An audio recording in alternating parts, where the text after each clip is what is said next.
Audio check, 1 2 1 2.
Okay, good morning, everyone.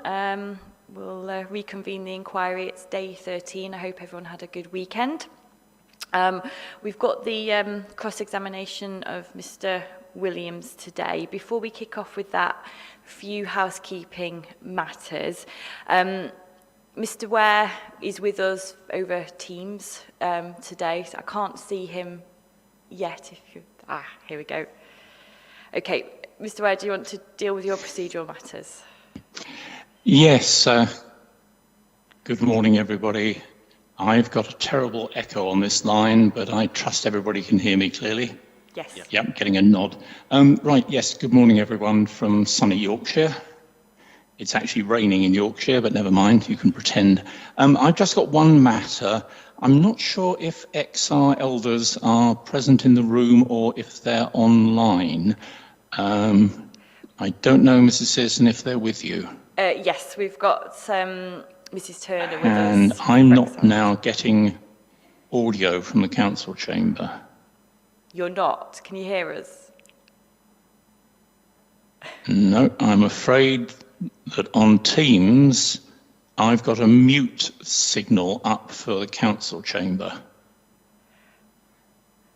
Let's just see if we can sort that out. Can you... Oh, you can't hear me anyway. I'm just talking to myself. Well, that's a really good start. Okay, I think while we wait for Mr. Ware, who's disappeared off the screen now. Oh no, it's back. Can you hear us? No, I'm not hearing anything. Are you hearing me? Yes. Yes, well, that's good. You're hearing me. I'll deal with my only procedural matter, and then doubtless we can see if the audio feed can pick up. It was a matter related to the site visit in the area that we're going to undertake in a couple of weeks' time. Just to mention that we've had from XR elders a list of locations that they would like us to visit and a route. The particular locations, yep, no problem at all. They're actually all three of them on the route which the council and the appellant had agreed, but there are particular locations on that route that XR elders have picked up and particular reasons that they've explained that they'd like us to see that, and no problem there. The XR elders have also suggested that we drive a certain route on the lanes in the AONB. Some of those are already on the route. I wouldn't guarantee that we're going to do the entire loop that they have suggested, but we'll certainly be doing the majority of those.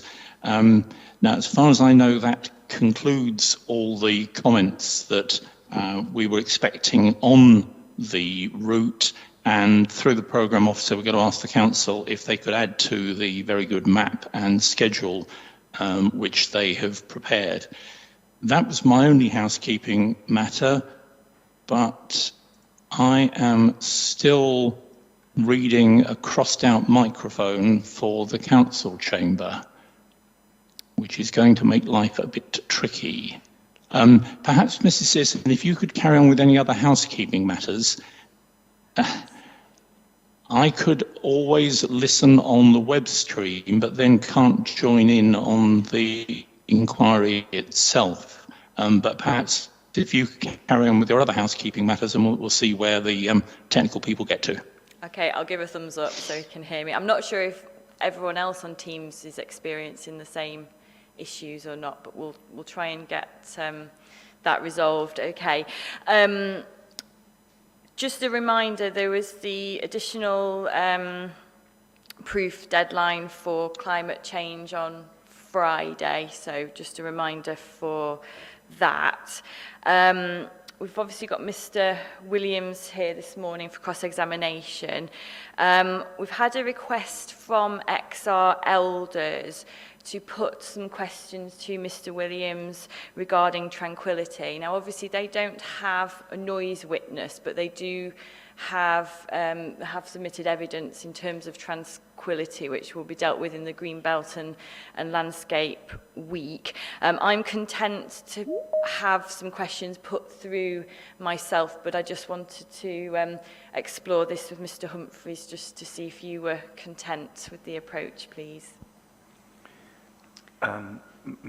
Madam, yes, I'm content with the approach. I assume these are questions that relate to the evidence that they've given on tranquility. I think there's a particular proof that talks really about kind of landscape things. You know, I'm content that Mr.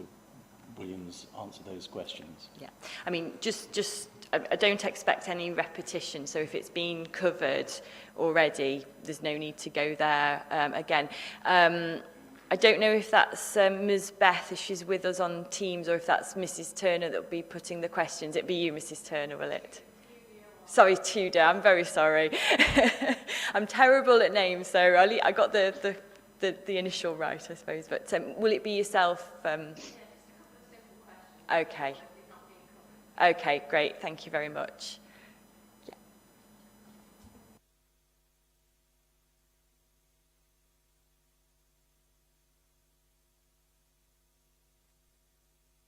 Okay, I'm reliably informed we need to just close down Teams and restart it just so that everyone can hear us. So we'll just sit here for 5 minutes and hopefully it won't take too long. Okay.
Right, I think what we'll do, I'm reliably informed that there is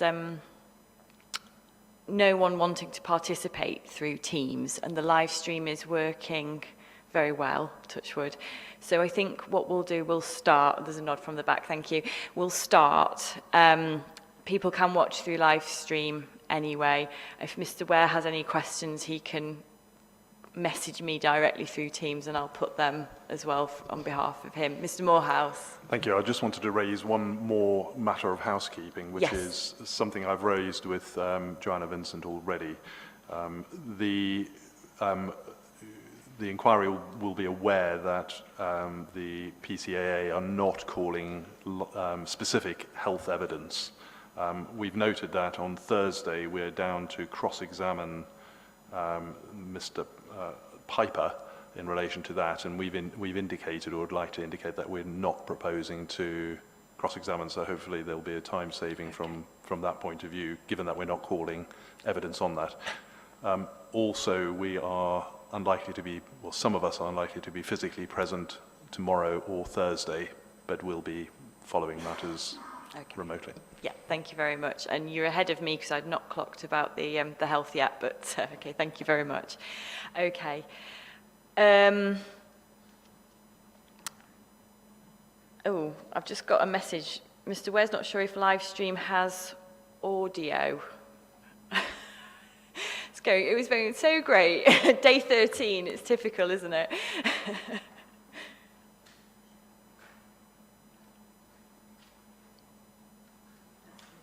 Thank you.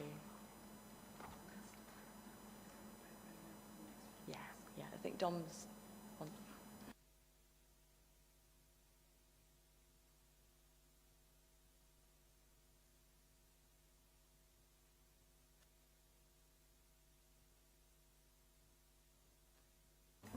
Right, no, he's just confirmed, Mr. Ware's just confirmed he's got audio in the picture on live stream, so I think we're safe to continue. Finally, only 15 minutes after we've tried to open today.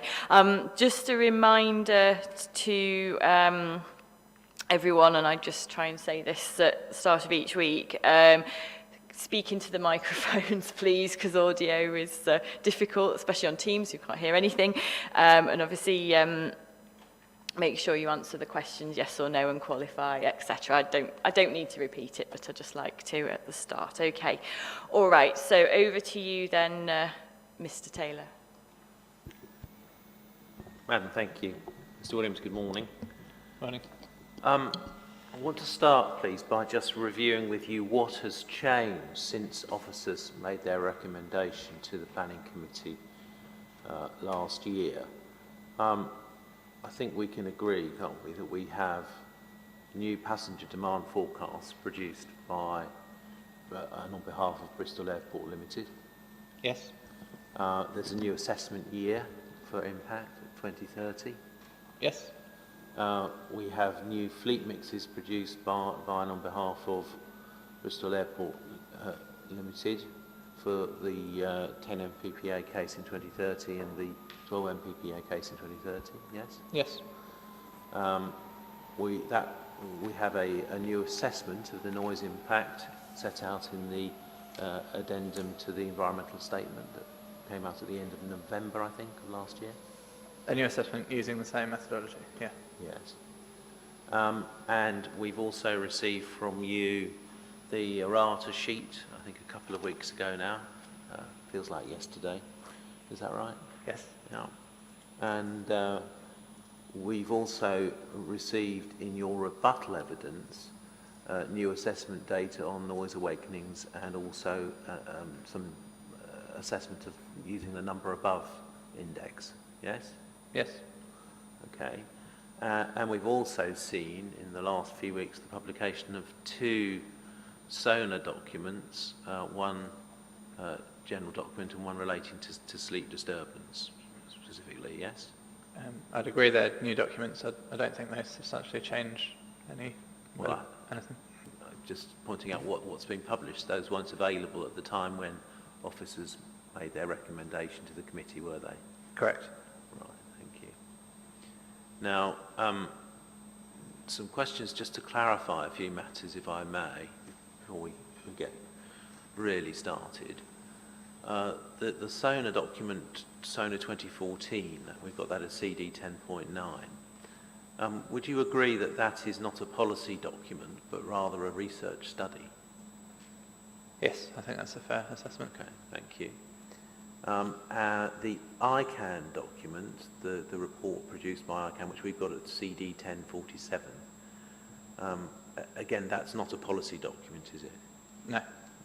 Thank you. Now, my understanding is that you rely upon a consultation response from government from 2017 that we have as CD 1043 when identifying the lols and sols that you've utilised in your appraisal. For the lols, yes, I think Yeah, the for the sols lols. come from different documents. Yeah, okay. Thank you. Now, would you agree that that is a document which identifies the policy to apply to airspace change?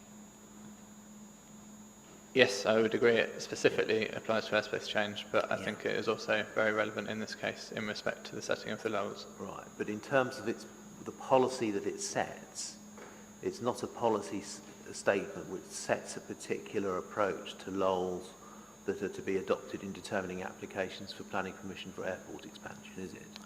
It doesn't specifically say that, but as I said, Okay. I think I and all others that have done assessments since they have come out have taken it to be also relevant in the context of assessing these types of applications.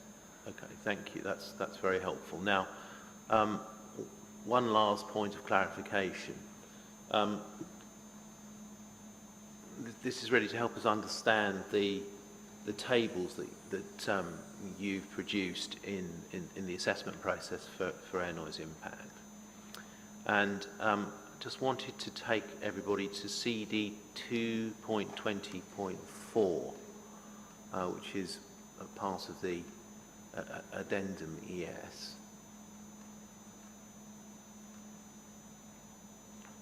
I'll get it myself.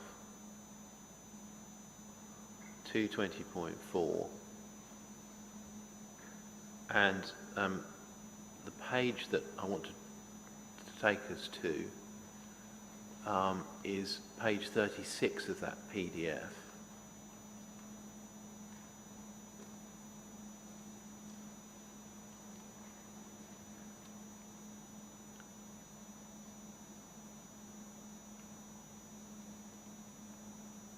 I just wanted to understand in the paragraph at the top of that page, so this is a sort of indicator where you're setting out the tables that show the various changes, and these were updated in the errata.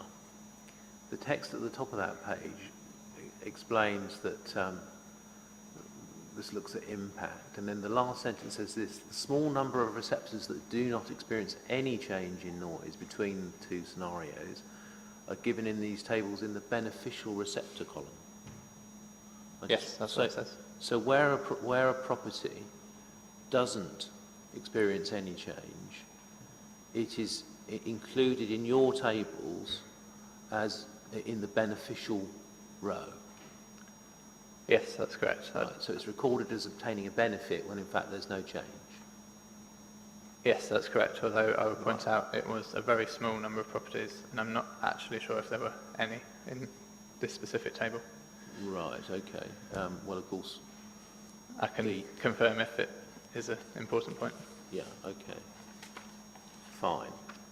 So when we read these tables, it's not just this table, but it's, as I understand it, the entire suite of tables, including the ones that are changed in the errata. When we look at those, yes, we need to bear in mind that the beneficial rows or columns contain properties where there is no change. That's correct, yes. Yeah, okay. And we don't know from these tables, do we, how many of such properties are included? No, it's not set out in the tables, although, as stated in the sentence that you read out to me, it's a very small number of properties. Right, okay. Fine. Let's move on from that then, having clarified that element of the environmental statement process. I'd like to take you, please, to the noise policy statement for England, which is CD 10.4.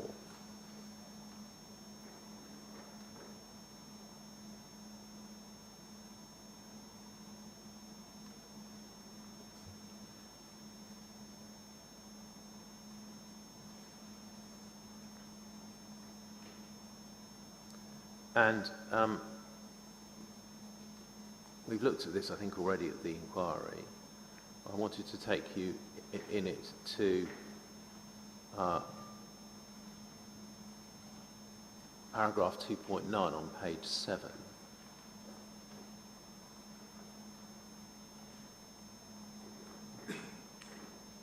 It's under the heading, how should the noise policy statement for England be used? It says, noise management is a complex issue and at times requires complex solutions. Unlike air quality, there are currently no European or national noise limits which have to be met, although there can be specific local limits for specific developments. So it's saying there that there are no national noise limits that have to be met. That's right, isn't it? Yes, that's in the context that there's not a specific noise level that must not be exceeded. Yeah, okay. And then as we flick through the paragraphs, we can see on this same page under the heading Health and Quality of Life, at 12.12, the WHO defining health as a state of complete physical, mental and social well-being, not merely the absence of disease or infirmity. It recognises the enjoyment of the highest attainable standard of health as one of the fundamental rights of every human being. And it goes on to look at, to explain that the NPSE has decided to make a distinction between quality of life, which is a subjective measure referring to people's emotional, social and physical well-being, and health, which is physical and mental well-being. And then it says this, at 2.14, it's recognised that noise exposure can cause annoyance and sleep disturbance, both of which impact on quality of life. It's also agreed by many experts that annoyance and sleep disturbance can give rise to adverse health effects. So what it's saying there is that sleep disturbance impinges not just on quality of life, but also on health. Yes? So we need to bear in mind both aspects, don't we, when we're looking at the potential impacts of an airport expansion on sleep disturbance, that it can impinge upon quality of life and upon health, where sleep disturbance is caused. Yes, I mean, in general, we assess the potential for sleep disturbance itself, so it covers both effects. Okay, thank you. Now, as we go on, if we go to 220, please, at the bottom of page, I think it's page 8, it discusses a number of the key phrases within the NPSE aims, and it refers to the null and the lull, and indeed the soul. And we can see that the lull is the lowest observed adverse effect level, and it's the level above which adverse effects on health and quality of life can be detected. So in essence, it is a point above which impacts on the health and quality of life of human beings can be seen, and is established to be by reference to dose-response research. Is that right? Yes, that's what it says. Okay. So the lull figure is a figure established by science, not by policy. The concept of a lull is in policy, and it's accepted that there's not one figure for a lull that is applicable to every situation. You have a different one for different noise sources and different developments in some cases. And different locations and the like. So in essence, in every decision that one takes, the lowest observed adverse effect level that one adopts has to be tailored to the particular circumstances, doesn't it? Yes. A one-size-fits-all approach is not what MPSE is about, is it? Yes, in the context of different noise sources. Yes. Yeah. So, for example, you would not have the same level for aircraft noise as you would for a different noise source, such as rail or air traffic noise. Right, okay. If we go on to the next page, under 221, we get to the SOL, the significant observed adverse effect level. And this is the level above which significant adverse effects on health and quality of life occur. And that too is a scientific judgment, isn't it? Taken in the context of the circumstances of every case, rather than a policy judgment. It's, in terms of scientific, it's not the case that you can determine exactly what it is for every person, for example. But yes, it's based on scientific research. Exactly, it's based on dose response research, isn't it? Yes. Right, thank you. And if we look at 222, this really makes the point that you and I were just discussing a moment ago. The MPSC says it's not possible to have a single objective noise-based that defines SOL that's applicable to all sources of noise in all situations. Consequently, the SOL is likely to be different for different noise sources, for different receptors, and at different times. So that's the very point that you and I were just discussing, isn't it? Yes. Right, thank you. And it goes on to say in the last sentence, not having specific SOL values in the MPSE provides the necessary policy flexibility until further and suitable guidance is available. Yes? Yes, and as I said, that's in the context of all noise sources, not just aircraft noise. Yes, indeed. Okay, thank you. All right, that's been very helpful, thank you. Now, I just want to explore the concept of SOL and how it works. We know, don't we, from the MPPG noise exposure hierarchy, that levels of noise above SOL are to be avoided. The effects from them are to be avoided, yes. Yes, yeah. So people experiencing noise equivalent to the descriptor in the noise hierarchy table would be experiencing a level of noise which in planning policy is to be avoided. Yes? Yes, if they didn't have any mitigation. Okay. By that you mean if there wasn't mitigation that reduced their noise exposure to a descriptor that falls below the SOL level? Yes, so for example, if you obviously the SOL is based on an external noise level because it's not practical to try and predict the noise level inside everybody's house. Yeah. And so the key thing is to avoid the effects equivalent to that.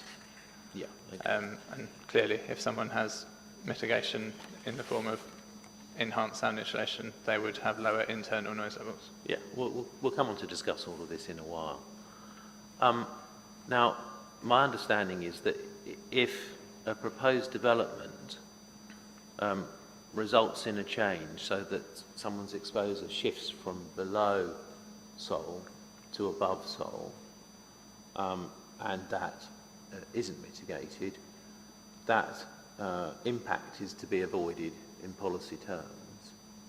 Yeah? Yes, the intention is to avoid that, although it's also important to have regard for exactly what has changed. Because if you, for example, if you go from just below to just above the SOL, there would not be any measurable or noticeable difference for that person.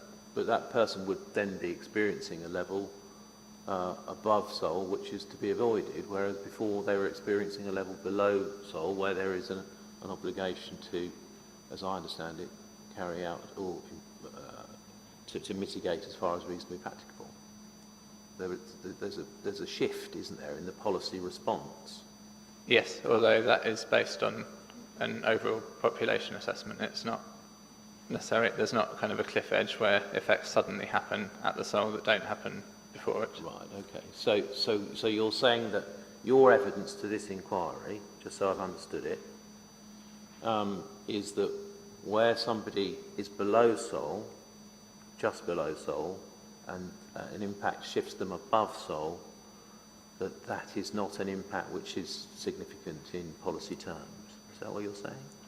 I think if the change in noise level due to the development was so small, for example 0.1 decibels, then Right. I would not consider that a significant change, no. I see.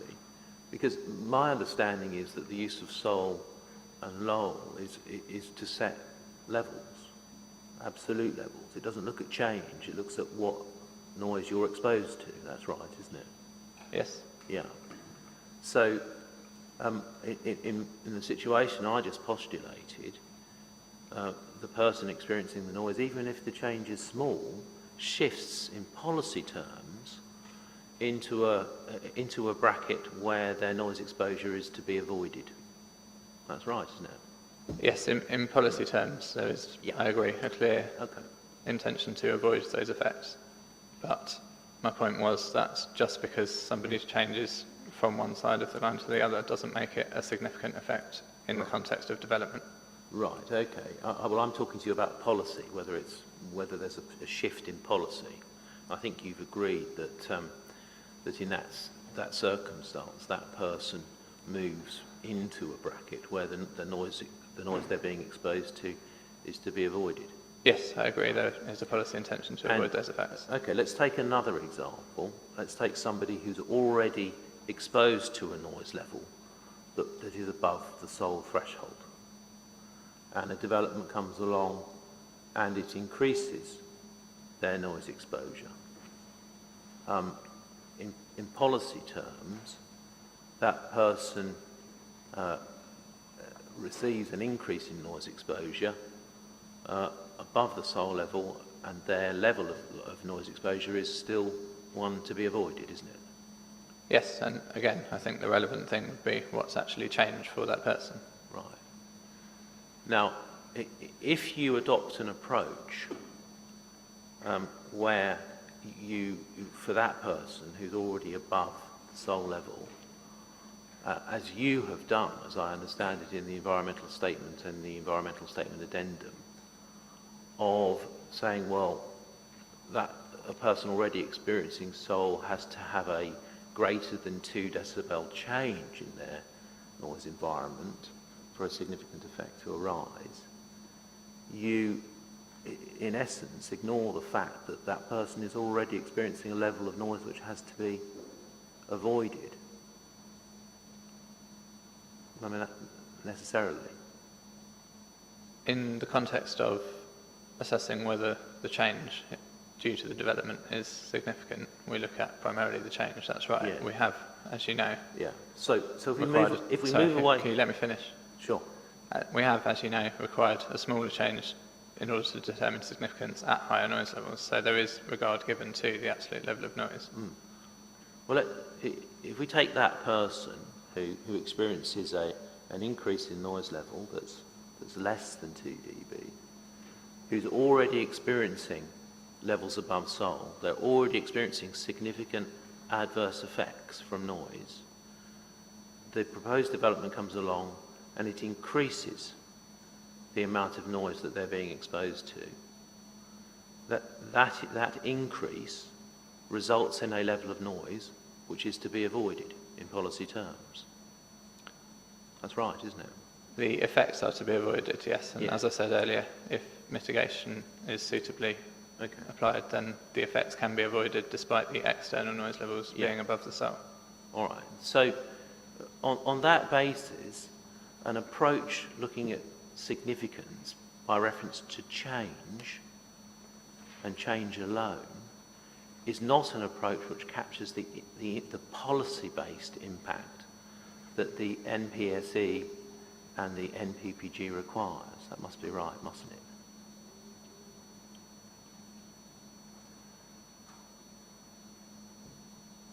The absolute noise levels are given regard in the ES, and as far as I'm aware, all of the properties that are above the Sol are offered mitigation, which therefore avoids the effects in line with policy.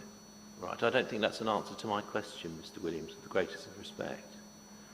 I put to you that an approach that looks simply at change when it assesses significance does not capture the policy effect that we were just discussing, where somebody is already exposed to significant adverse effects above the soul level, and the development adds to that.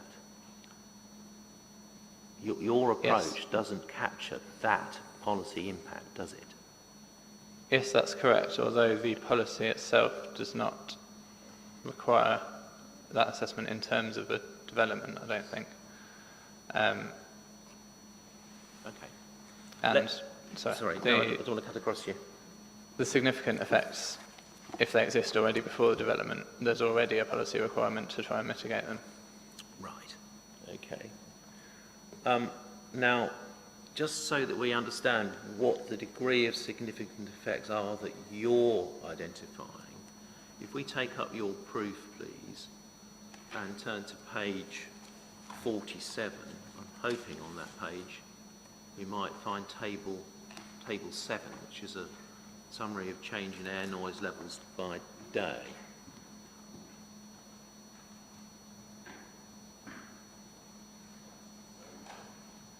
Page 47 of the proof, table 7.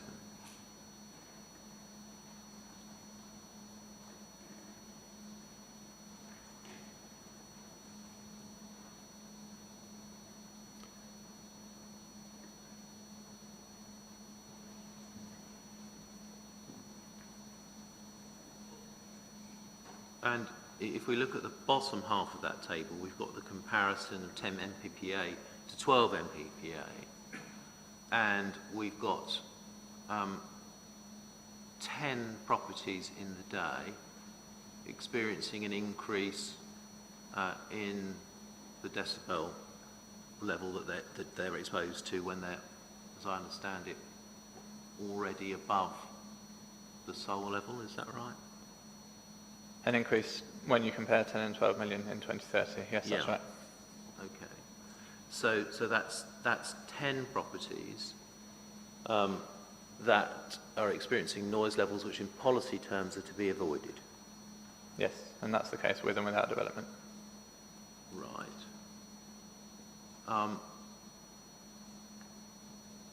Sorry, you're saying that that's the case without the development? So They're those 10 properties are already above the soul, regardless of the development. Yes, okay. And the development comes along and it increases their noise exposure. Yes. Right, so they're in the category that you and I have already discussed, and you agreed with development would fall into the category of a policy response of avoid. Avoid the effects, yes. Yes, okay, thank you. Let's, that's the daytime. I think you've got the nighttime position, helpfully, a couple of pages further on, at table 9 on page 49. And just looking at this table, you have to slightly put a cold towel over your head to do this. At least I felt I had to.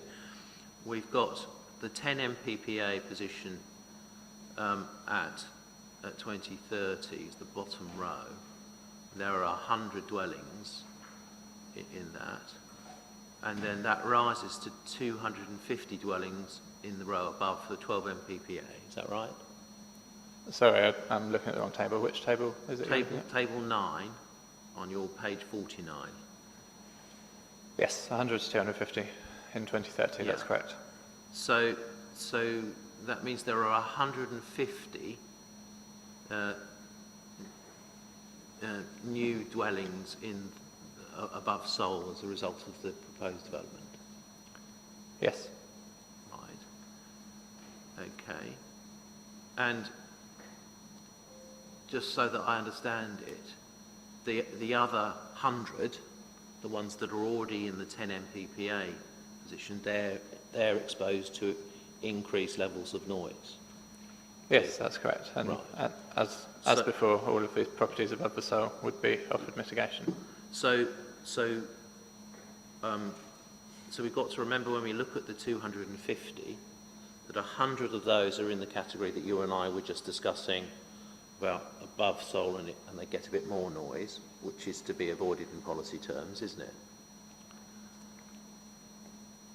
I think you're possibly misrepresenting the policy there. If there's not a policy to avoid an increase above the Seoul, there's a policy to avoid the effect of being above the Seoul, regardless of whether it's changed or not. Okay, so regardless of how you frame the point, those 100 dwellings are going to receive, with the proposed development, a level of noise that's to be avoided.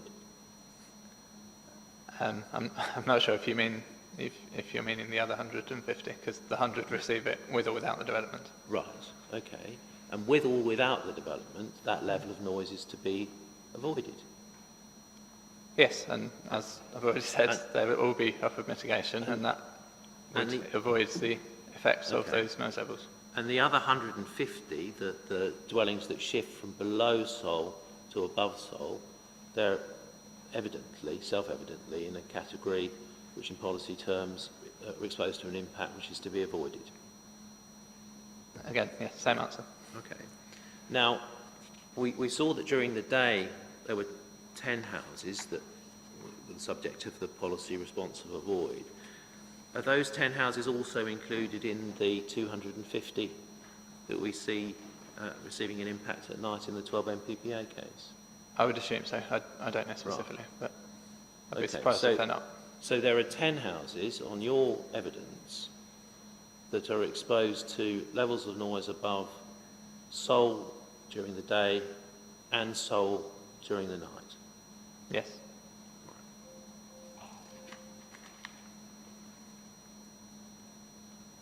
Thank you. Now, just having looked at those numbers and those figures, I just want to go back and look at the position as it was that officers had it and explained it to members in their report to committee, which we've got at CD 413.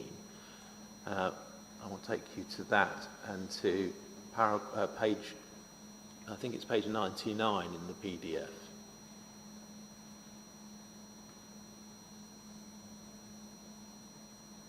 Actually, it's page 98, if you wouldn't mind.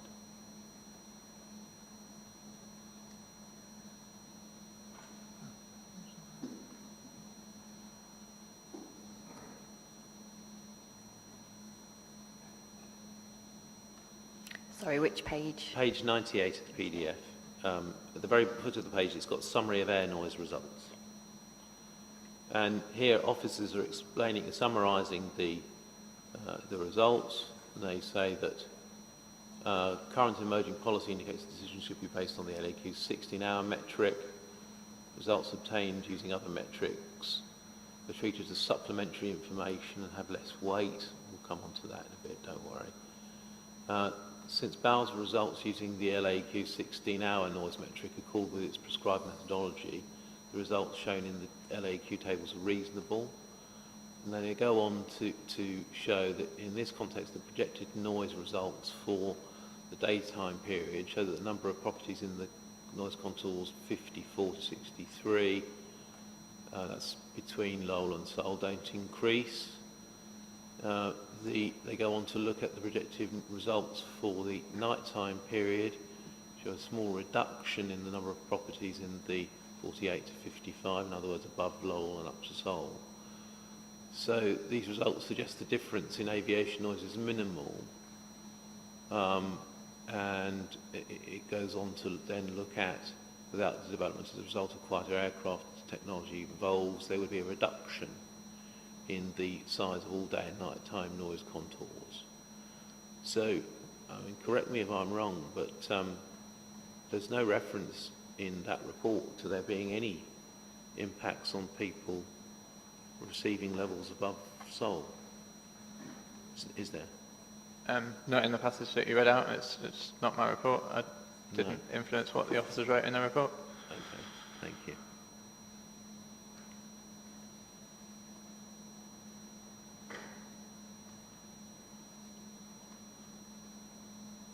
So we can record, can't we, that officers didn't identify any impact above Seoul, and they didn't advise that granting planning permission could give rise to noise impacts which should be avoided in policy terms.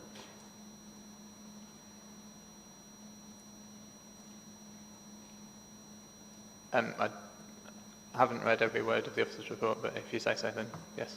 All right. And, of course, we've just been to your updated position, and we've seen that by day there are 10 houses on your own evidence and on your own adoption of SOL that are in the policy category of noise levels to be avoided, and at night 250. Yes, and there were similar numbers presented in the original environmental statement also. Thank you. Now let's turn away from that exercise and look at some look at the APF with me. I just want to look at aviation policy briefly, particularly since you touched on it in your evidence in chief. And we need to go to CD 6.1, which is the APF.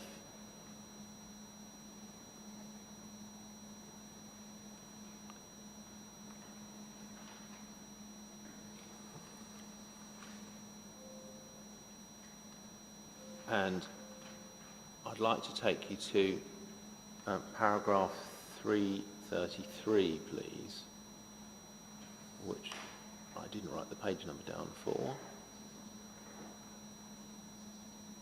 I'm being told it's 62. PDF 62, yeah. Yeah. I think it's actually internal 62 as well.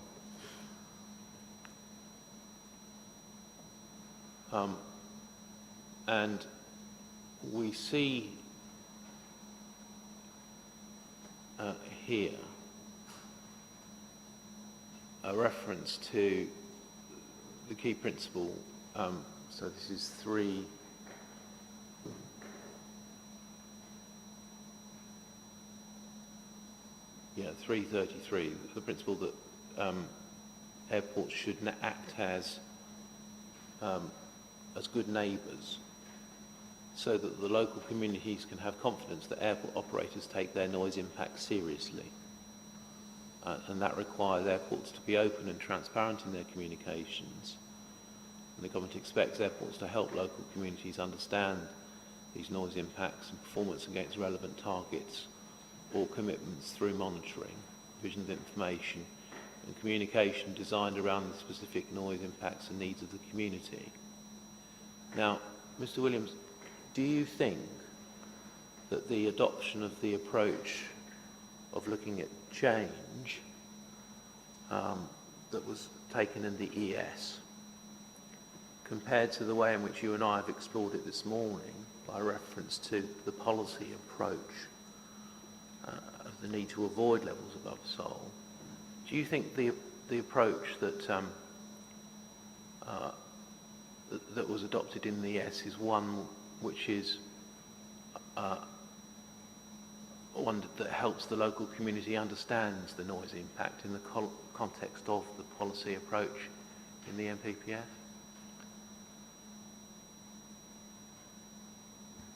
I think what you're describing is a very, very complex question.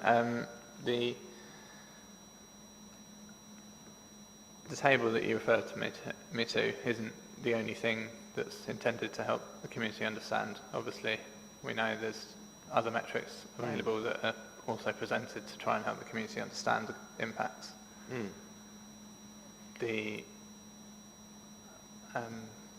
Sorry, just thinking about that. The ES approach only identifies significant impacts on the basis of the change approach, doesn't it? It didn't examine the impacts of the scheme by reference to the policy approach in the MPPF, which you and I have explored this morning. It didn't. That's right, isn't it? It didn't examine them specifically, No. although mitigation is offered to all Right. properties above the SOL, and Okay. thereby avoiding the effects. So, given what the government expects of airports, I'll put it a different way than the way I put it to you before, a bit more blunt, if I may. The airport has not assisted the local community understand the noise impacts by adopting that approach, has it? I think that we've clearly presented the number of properties that would be exposed to these noise levels and clearly stated that they would be mitigated. Right. Okay, come on to that too. Now, while we're in the APF, let's let's visit an earlier page, please, page 55.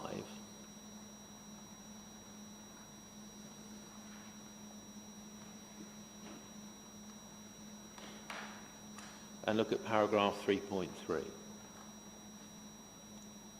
Now, 3.3 says, we, that's the government, want to strike a fair balance between the negative impacts of noise on health, amenity, brackets, quality of life and productivity, and the positive economic impacts of flights. As a general principle, the government therefore expects that future growth in aviation should ensure that benefits are shared between the aviation industry and the local communities. This means that the industry must continue to reduce and mitigate noise as airport capacity grows. As noise levels fall with technology improvements, the aviation industry should be expected to share the benefits from these improvements. Now, we see, don't we, in the second sentence of that policy statement, the government expecting that future growth in aviation has to ensure that benefits are shared between the industry and the local communities, yes? Yes, there's a clear policy to share the benefits. Yeah, and we see what that means is then described in the third sentence of that, on that paragraph. Industry must continue to reduce and mitigate noise as airport capacity grows, yes? Yes, and I think in this context it's important, as Mr. Fumicelli agreed, that the reduction is in context of what's permitted, not necessarily comparing an individual year. I'll come on to that shortly, don't worry. But, so just so that we understand it, what is being said there is that there is an expectation from government that the noise levels that communities will be expected to be subjected to in the future will reduce over time, and that the benefit of that reduction is to be shared between the industry and the local community. Yes, again, with reference to what has previously been permitted. What government is not expecting is growth in airport capacity, which goes beyond that reduction. So what do you mean by beyond that reduction? Okay, there's a reduction expected because of the noise level falls associated with technological improvement. The government is not expecting the aviation industry to grow to an extent that that reduction is negated. Yes, I think, as I said in my evidence in chief, there's a clear expectation that there will be some growth permitted as long as there is some reduction, and obviously the exact amount of that is a planning balance issue, which is not for me to decide. No, quite. Me neither. But what we can see is that it uses the word must. Must continue to reduce and mitigate as airport capacity grows. The government is anticipating growth in airport capacity, which in noise terms still results in reductions in terms of the impact for local communities. Yes, and I think that is the case in this application. If you have regard to the previous permitted application, they did not have any of the new aircraft that are currently coming into service in their forecasts. And so therefore, since that time, there has been improvement in technology. And if the benefits are shared, that means that compared to the previous application, you'll have a reduction in noise effects and expansion. So, just so that we've got it straight, an application for the expansion of airport capacity which negates the reduction over time would be contrary to the APF. That's right, isn't it? If it completely negated the reduction compared to what was previously permitted, yes.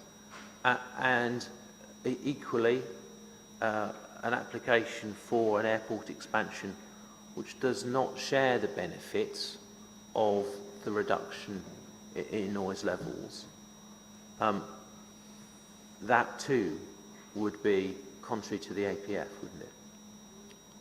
Again, the important point, I feel, is what you're referring to is your reduced from, which, as I keep saying, is what's currently permitted. Obviously, some of the reduction due to technology has already happened, and the airport shouldn't necessarily be penalised for that having happened in the past, when it then be held to reduce against things that have already happened. Right. Let's just take this again, because you didn't answer my question, Mr. Williams. We're going to get on much faster if you do. The point was this, that a development which doesn't share the benefits of the reductions in noise levels is not a development that accords with the APF. That's Yes, right, isn't it? with reference to Okay, what's permitted.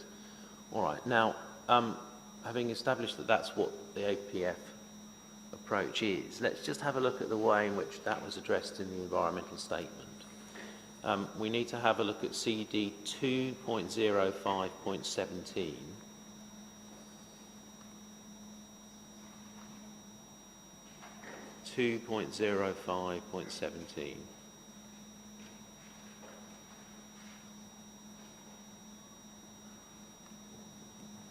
And if we turn in that to page 12, I'm hoping we will find a reference to the APF.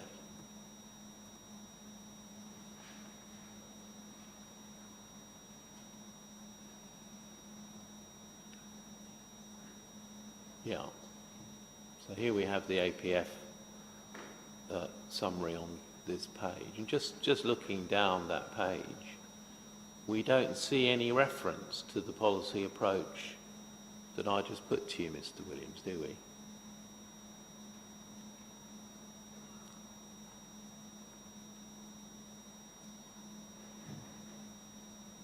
There's no reference to 3.3 or to sharing reductions in noise levels.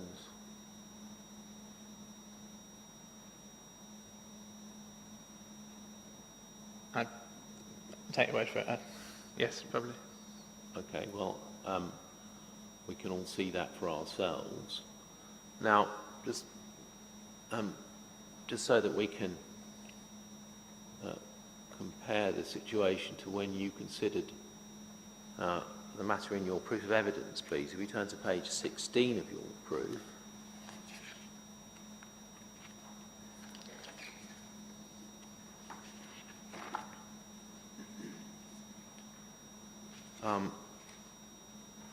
The text, this is where you deal with the policy framework, and the paragraphs from 3.51 through to 3.59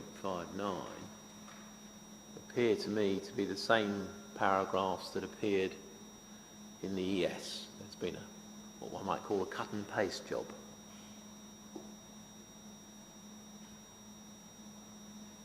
Yes? Yes, sir. I didn't realise that was a question. Yeah. So we can see that in your proof as well, there's no mention of fair balance, is there? There's not. There's no mention of sharing the benefits. No. There's no mention of delivering noise reduction and expansion together as a policy objective. No mention of that No, at all. it was more concerned with the actual assessment than the policy of it. Yeah. And it's right to record, isn't it, that in your evidence you present no assessment which looks at the share of any noise improvement which the grant of planning permission would take, as opposed to the share of noise reduction the local community would get if permission were refused. It's not an exercise you've done in your evidence, is it? No, I No. think it's And quite clear that people can compare one with the other. It's also not an exercise that was done in the environmental statement, is it, Mr. Williams? That's correct. Yeah. So, am I right in saying then that it's not an exercise that Bristol Airport Limited has commissioned anybody to do, as far as you know? As far as I know. But, Right. Yes. So, if it's right that it's not a matter that Bristol Airport Limited has considered, would you accept that that means that the scheme before the inspectors in this case has been designed from the outset without consideration of the achievement of the objectives in paragraph 3.3 of the APF? I think the objectives are inherent in the scheme design. Right, that's not the question I asked. I'll put it again because it is an important one, so if you wouldn't mind just considering it and giving me an answer. If it's right that the issues relating to share of noise improvement have not been commissioned or considered by Bristol Airport Limited, then the scheme that's before the inspectors in this appeal has been designed from the outset without any consideration of the achievement of the objectives set out in paragraph 3.3 of the APF. That would be right, wouldn't it?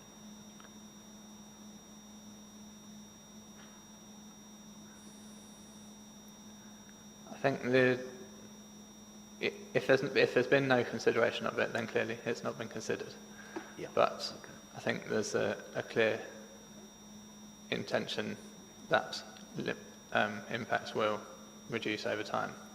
Right, but there's no assessment anywhere of the share of the improvement that the airport takes compared to what the local community gets. That's correct. That's not been done, right? And because that's not been done, it's right to conclude, isn't it, that the scheme has been designed from the outset without regard to the achievement of the objectives in paragraph 3.3 of the APF. That's where we get to, right? Not quite. I think there's a clear reduction in the permitted noise effects, which by definition is a sharing of the benefits. Just because there's not been an assessment of how much they are shared doesn't mean that there's no sharing. Okay. All right. Well, let's just have a look then at. Mr. Taylor, sorry to interrupt. If we're in your hands with a break today, but I think they're going to try and restart Teams while that's occurring. So if it can be sooner rather than later, at a good point. The next exercise is going to take some time, so let's take a break. Is that okay? Yeah. Okay. All right. Okay. It's 10:35. So if we have 20 minutes and come back at 5 to 11, then please. Thank you. Thank you.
Two.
Right, I think we're back on. I can't actually see Teams or Mr. Ware, but we did hear you earlier. Mr. Ware, there we go. I'm back, I'm here, and I did manage to hear all the earlier session. Okay, excellent, thank you. Okay, well, while we're working, let's crack on. Mr. Taylor, if that's okay, thank you. Thank you, Madam. Mr. Williams, I want to take you, please, to another part of the ES addendum, and we need to look at CD 2.20.4 at page 10, please.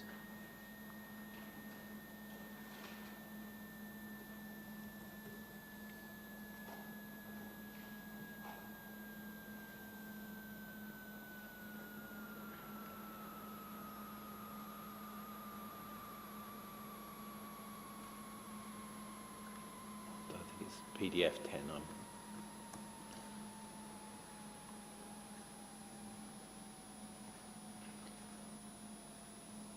And I'm looking at table 6A.11 at the bottom of that page.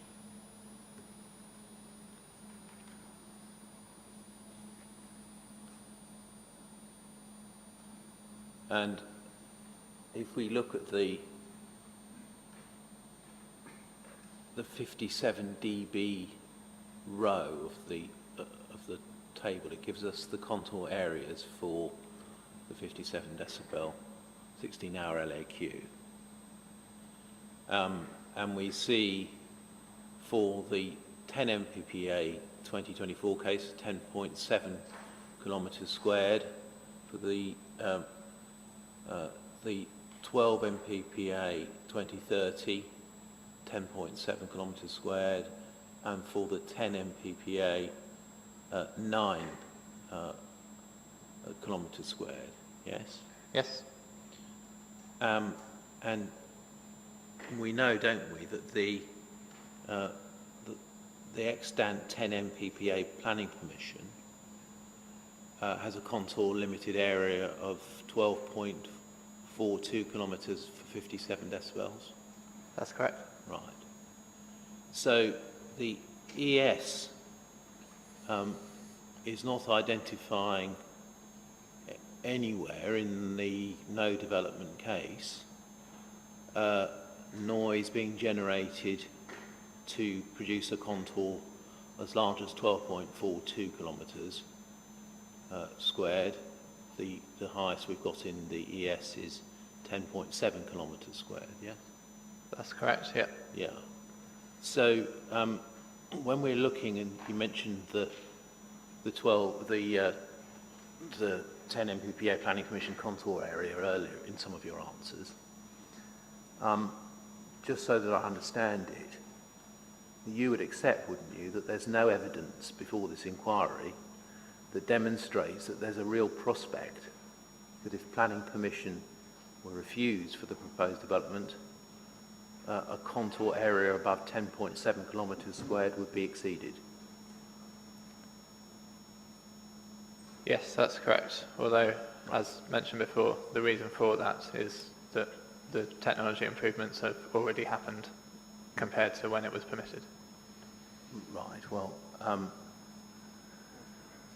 we can see then that there's no evidence demonstrating a real prospect of the 12.42 kilometre contour coming about.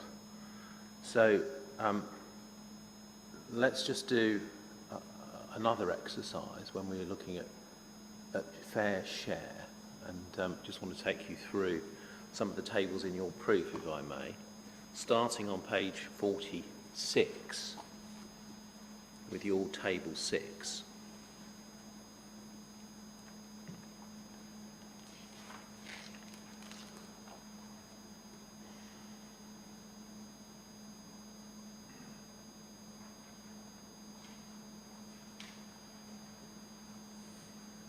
So on table 6, we're looking at the daytime situation. We've already looked at the Seoul situation. I want to look at the Lowell situation. So this is, and dwellings. The number of dwellings above Lowell in the 10 mppa 2030 case is 2,600. And we can see that that is a reduction from 2017 of 650 dwellings. Yeah? Yes. Right, so we can see the extent of the noise reduction and the impact on the number of dwellings above your Lowell figure. If we look at the 12 mppa 2030 case, we've got 3,100. That's still a reduction from 2017, but this time of 150. Yes. Yeah. So the proposed development effectively takes as its share of the 650 reduction that would occur if permission were refused, 500 dwellings, 77%. That's if you're taking 2017 to be your baseline, yes. Right. But as I've said before, it's in a policy context, I think it's relevant to... It's relevant to what? To consider it against what's permitted. To consider it against the contour that there's no evidence would ever be achieved. That's what you're saying. In the context of whether it compares with policy, Yes. Right. So your case is that there has to be a comparative exercise looking at the future case against a baseline of the 10 mppa contour in a context where you've agreed with me already there is no evidence of any of that contour. There's no real prospect of that contour ever coming about. That's Madam, what on you're saying. this, in fairness, Mr. Fumicelli did agree this, I think 3 times, 2 times on the first day that I was cross-examining and then a 3rd time on the second day. There's nothing between Mr. Fumicelli and Mr. Williams that you take that into account. Well, there's a clear legal submission now, Madam, based on the evidence. So. I think if I could give an example, if overnight all of the airlines switched their fleet to quieter aircraft, there would then be no realistic possibility that the previous planning limits would be reached. But that wouldn't mean that the airport should be constrained to what the new Where is the evidence? Where's the fleet mix, for example, that shows that at 10 mppa in 2030, a 12.47 kilometre squared area would be achieved? There's no evidence because I'm not saying it would be achieved. Okay. So let's come back to my question then. I put to you that the reduction, the 650 reduction that we were looking at in Table 6, the airport proposed development takes up 500 of that 650. That's 77% of the difference between 2017. And mathematically, that's correct, isn't it? That's the difference between those two numbers, Yeah. yes. Okay, let's move on then to Table 8, which you've got 2 pages further on in your proof. This is page 48. And here you present the evidence of the population highly annoyed.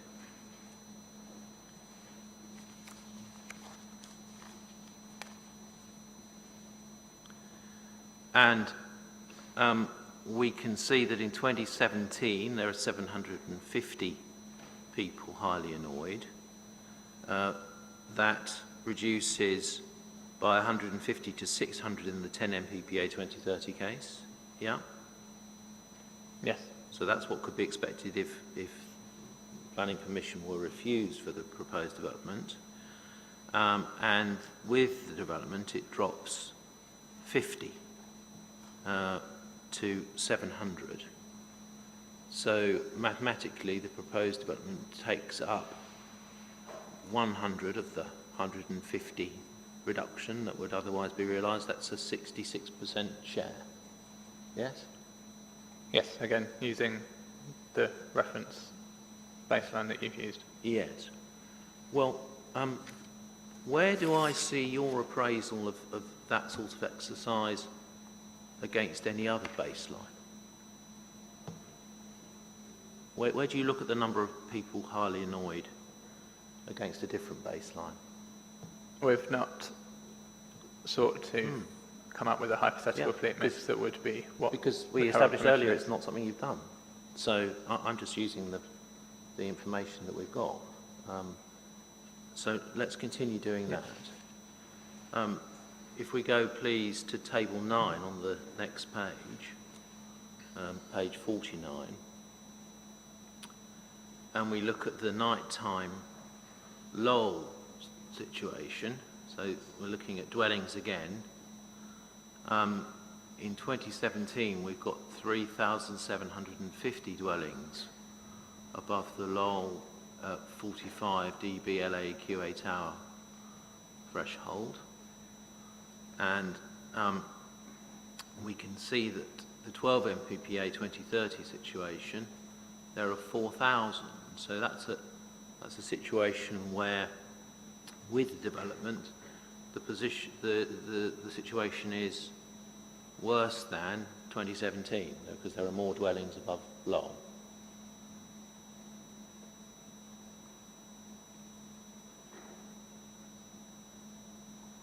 Sorry, I was just catching up with the table. Too many things open. Yes, we've not made any secret of the fact that conditions do get slightly worse with the development. There's an additional 250 dwellings at night above the Lowell 45 dB LAQ 8-hour threshold. Yes. But if permission is refused, there's a reduction of 350, isn't there? Yes. Yeah. And so when we're looking at sharing the benefits, in terms of the Lowell position at night, there's no sharing at all, is there? Again, if you consider that the appropriate baseline should be 2017, I mean, I think just on this, there's text in the aviation policy framework that says that the sharing of benefits should happen within the limits set by a noise envelope, which is paragraph 3.29. If you, Okay, I'm sure you're familiar with it. The 2017 baseline, I mean, that's one that you chose to do, isn't it? Yes, you're required to present that for context of what is currently occurring.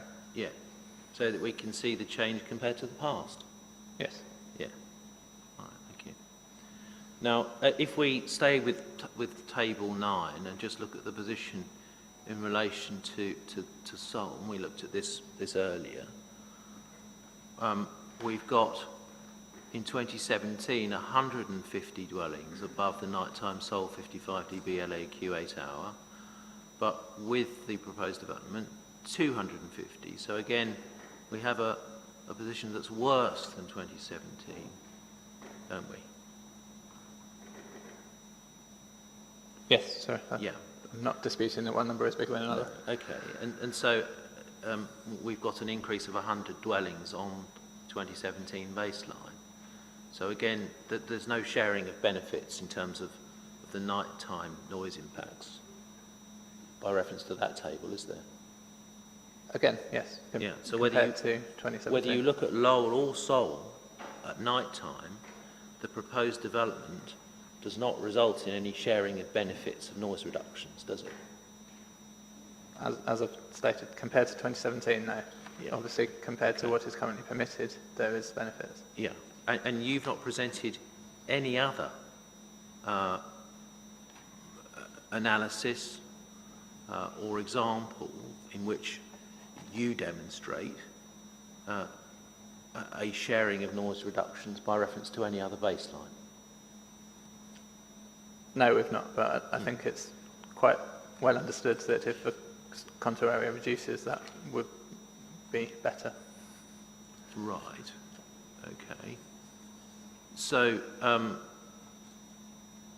let's turn on, please, to table 12 on page 52. Here we look at the population of highly sleep disturbed. And in 2017, it's 450 people. And the 12 MPPA 2030 case, it's 500. So an extra 50 people become highly sleep disturbed if planning permission is granted than was the case in 2017. Yes? Yes. So again, there's no sharing of any reduction there, is there? Again, No. compared to 2017, no. Yeah, okay. Thank you.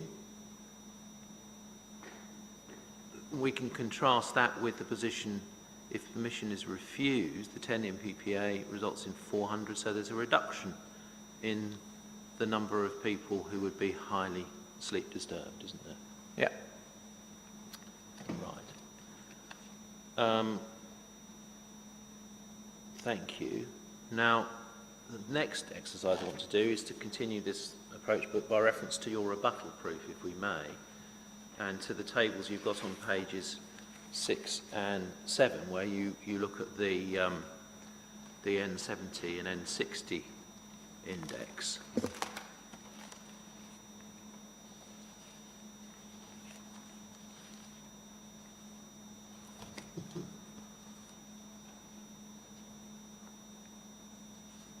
And if we look, please, at the table 1 first to start off with, and we look at the 100 column, so this is the number of dwellings exposed to, I think I'm right in saying between 100 and 199 events. It's that banding above 70 dB LAS max per day. Yeah, just to be clear, the numbers are cumulative, but obviously there's none in the next band, so those are all 100 to 199. Yes, that's what I figured. Just to be clear, there's often confusion Okay. about that. That's good. Thank you for that clarification. And we can see, looking at that column, that in 2017 there are 20 dwellings exposed to 100 to 199 such events, and in the 10 MPPA 2030 there are still 20. So there's no change. But the 12 MPPA case for 2030, there are 500, so 480 extra dwellings become exposed to 100 to 199 events above 70 dB LAS max per day. Yeah? That's correct, yes. Yeah. Okay. And just so that I understand, that's an external noise level. Yes.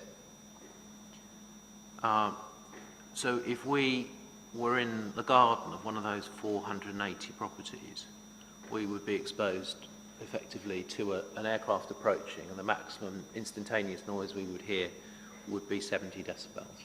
Yes. And do you accept that at that sort of level that would impact on the ability to talk to one another in a garden?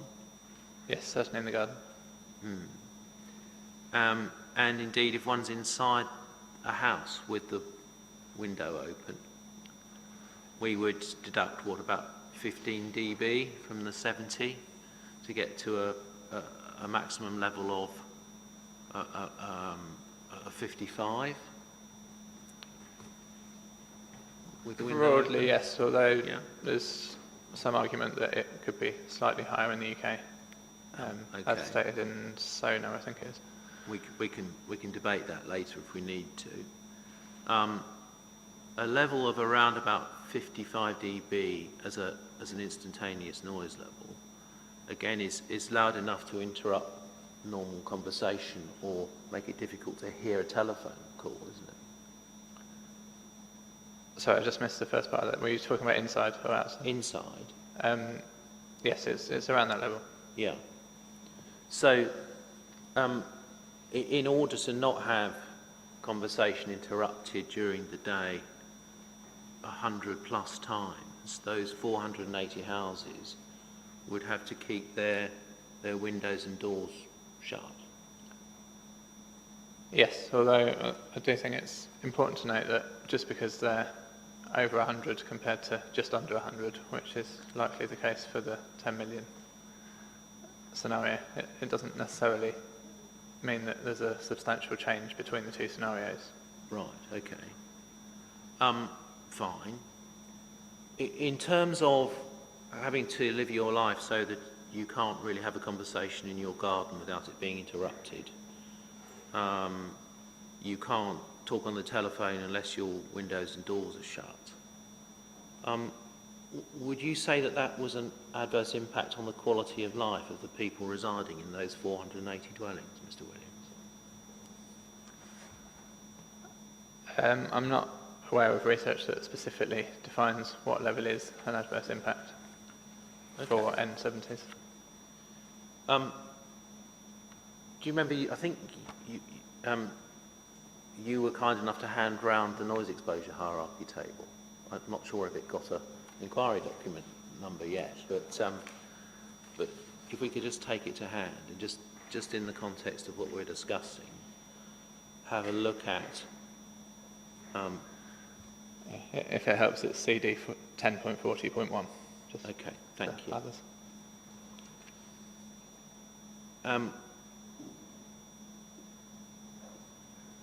Just so that we understand, if we look at the examples of outcomes column,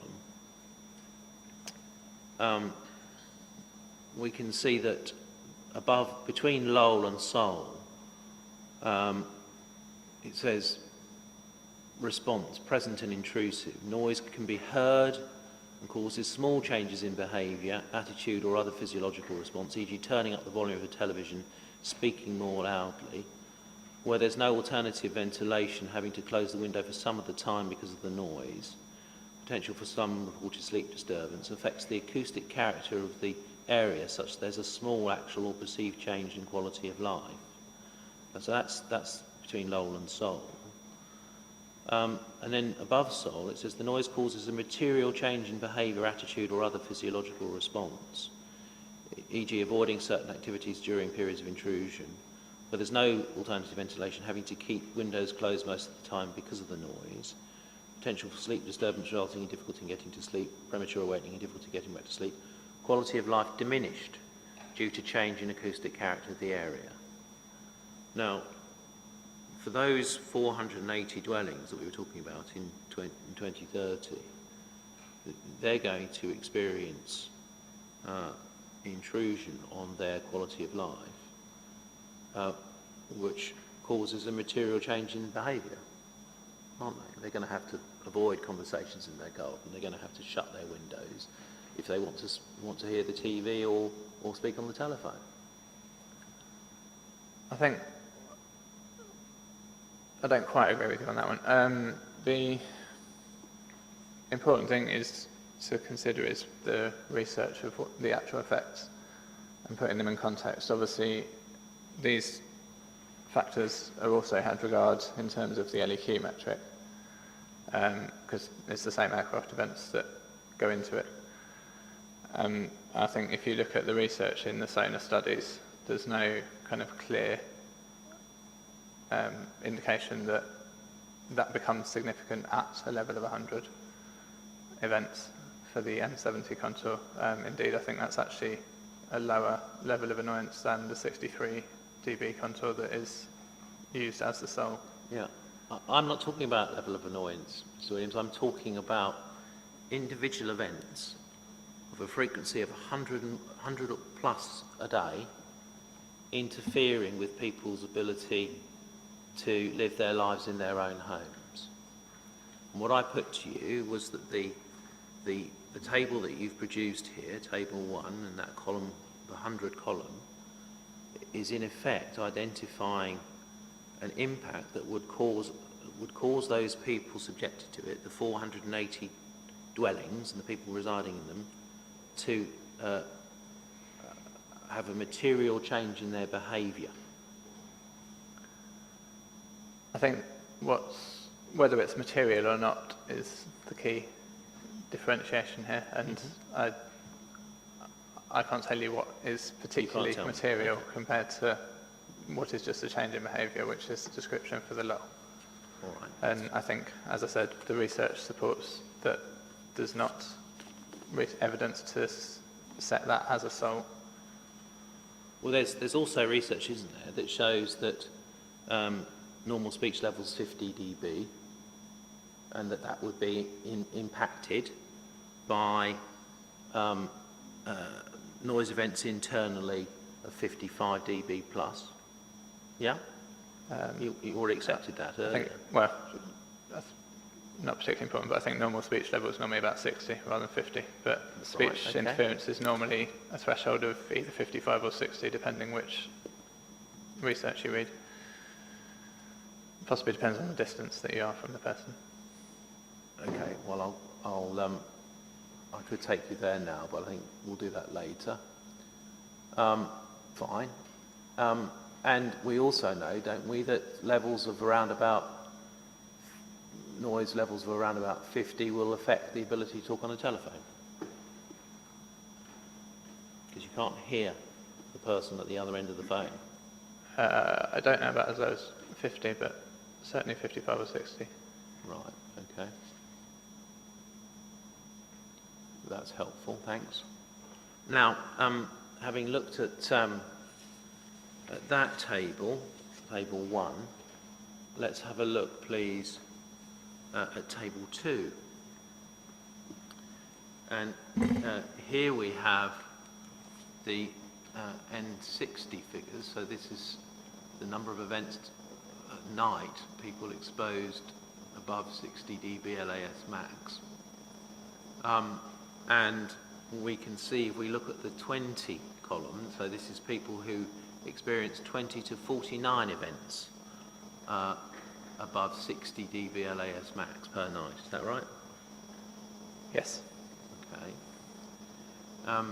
In 2017, there are 90 dwellings.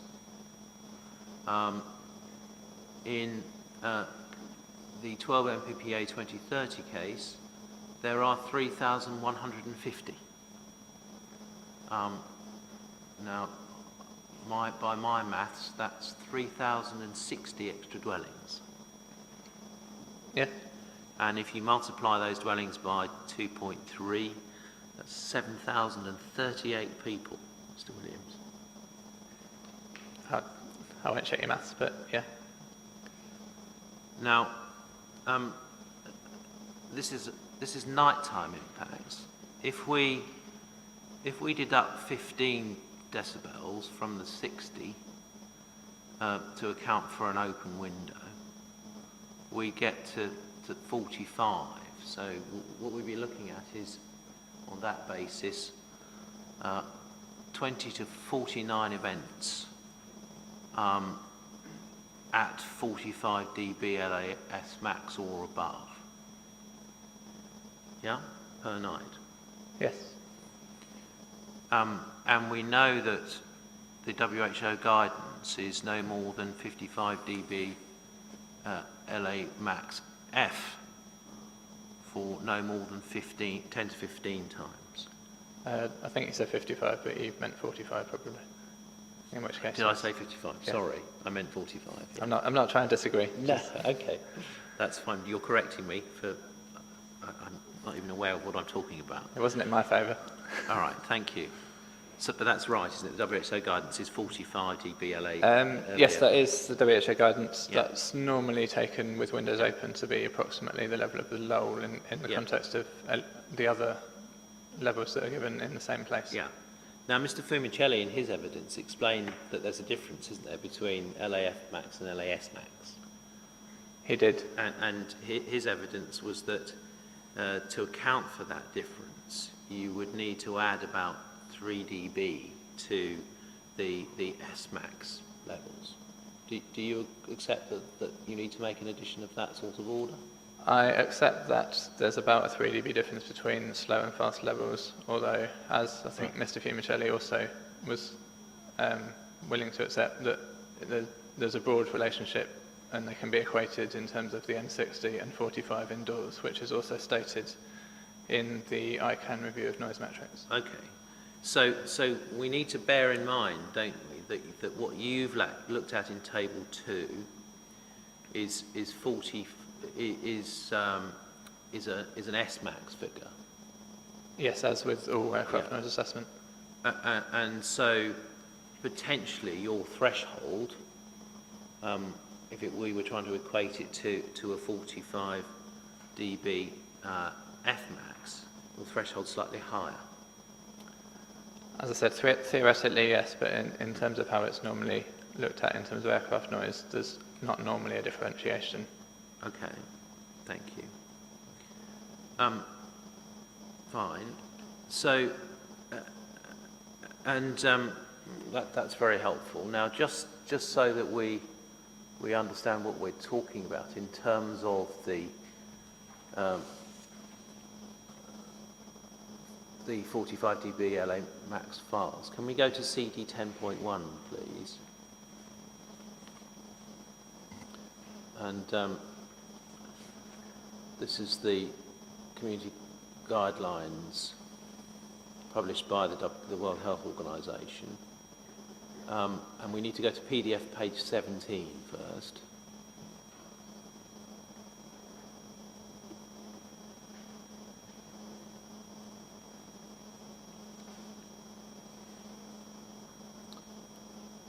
And here we have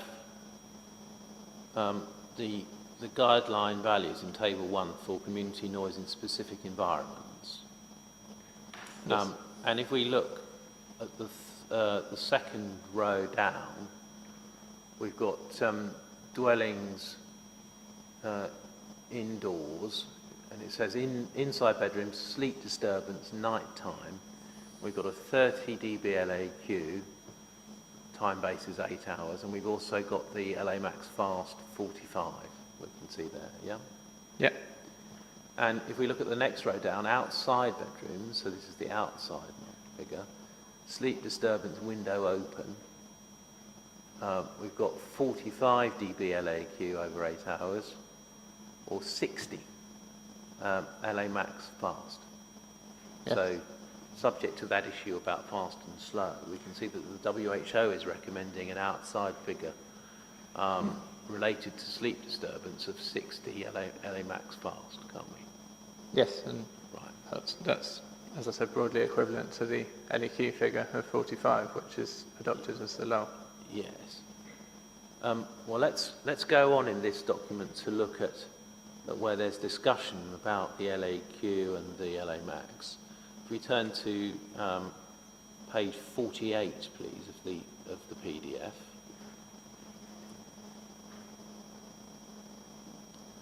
This is in the section where they review the various studies on sleep disturbance. And the guidelines say that for a good sleep, it's believed that indoor sound pressure levels should not exceed approximately 45 dB LA max more than 10 to 15 times per night.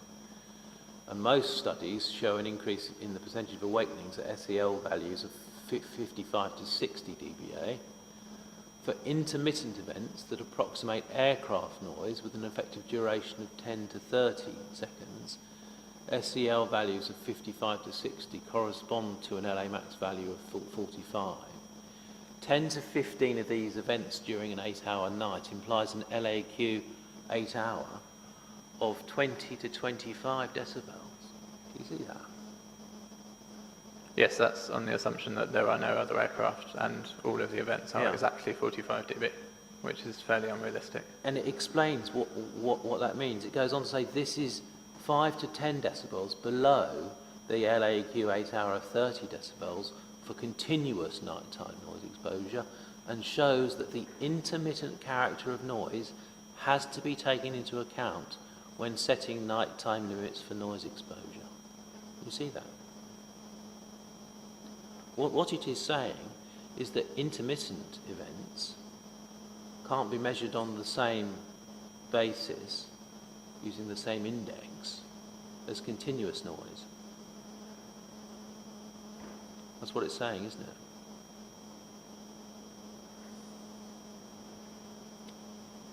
I'm not sure quite would characterise it as saying you can't measure intermittent events on an LEQ basis, although I accept that it is saying that you should have regard to it as well. It says it shows that the intermittent character of noise has to be taken into account when setting nighttime limits for noise exposure. Yes, has to be. I said I accept that you have to take it into account, not that you exclude the other. And it says this, for example, this can be achieved by considering the number of noise events and the difference between the maximum sound pressure and the background level of these events. Yeah? That's what it says. That's the example they give. But another way of doing it is to look at the N60, isn't it? That's a possible way of doing it, yes. Yeah. Obviously, this is a relatively old document, and recent research has been carried out into whether or not it correlates well. Right. And we've got even more research about N60, which we're coming to. Yeah. But just so that we can see from the WHO, they're saying that 10 to 15 events during an 8-hour nighttime implies a lower LAQ 8-hour than the 30 that's utilised in respect of continuous noise. As I've said, that's on the assumption that all of the 10 events are exactly 45 dBr max and that there are no other aircraft events. Yes. All right, I'm not finished with this page yet because there's still some more useful things to draw out of it. It goes on to say that special attention should be given to the following considerations. You see the first one of these is noise sources in an environment with a low background noise level. Now, I think you agree, don't you, that the environment around the airport has a low background noise level? Yes, although I think that part of the document that you've just read out is more relevant in the context of a continuous noise source. Right, okay. But given that it is a low background noise level, where do I see in the environmental statement or the environmental statement addendum or your proof special attention being given to that as a consideration? There isn't any, because it's not meant to be considered for aircraft noise, as I think is stated elsewhere in this very document that you're taking me to. Let's keep going on the bottom paragraph, please, on this page, because again, I don't want to lose out on what the WHO is saying. It says, if negative effects on sleep are to be avoided, the equivalent sound pressure level should not exceed 30 dBA indoors for continuous noise. So that's the LAQ 8-hour set at 30 to avoid negative effects on sleep. But aircraft noise isn't continuous, is it, at night? No, I'm not going to dispute that. If the noise is not continuous, sleep disturbance correlates best with LA max, and effects have been observed at 45 dB or less. So in fact, the 45 dB LA max criterion is not a lull, is it? Because they've identified effects at a lower level. That doesn't mean it's not a lull, that means it's not a null. Okay. As in, it doesn't mean there's no effects below a lull. That's not what it means. The lull is the lowest observed adverse effect level, isn't it? Yes, but it doesn't mean that there's no observed effects below that. All right. It goes on to say that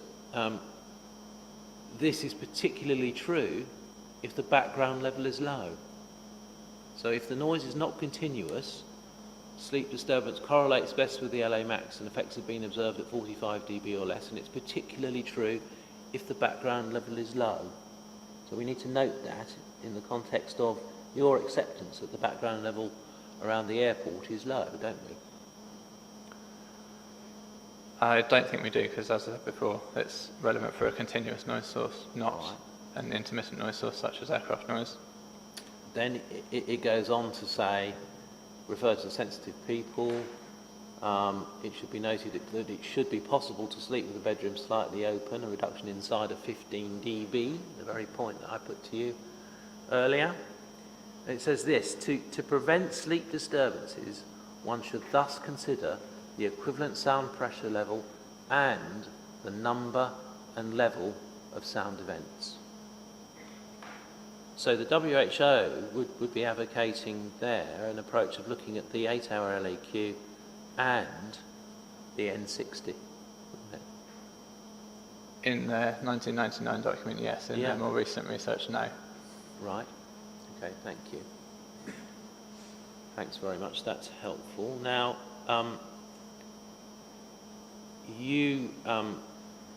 let's just take things on a bit in terms of the history. The WHO published in 2018 the Environmental Noise Guidelines for Europe, didn't they? Yes. And, where's my sheet gone?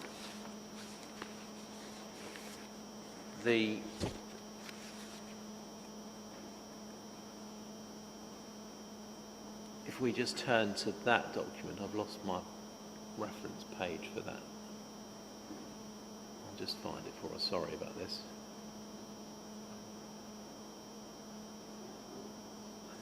I think it is, yeah.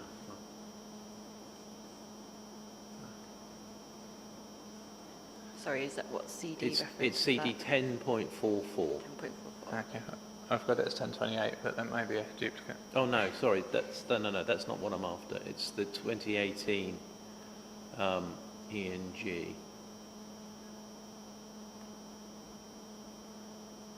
Oh, what have I done with it? got it here somewhere. I think it's 1028, I think.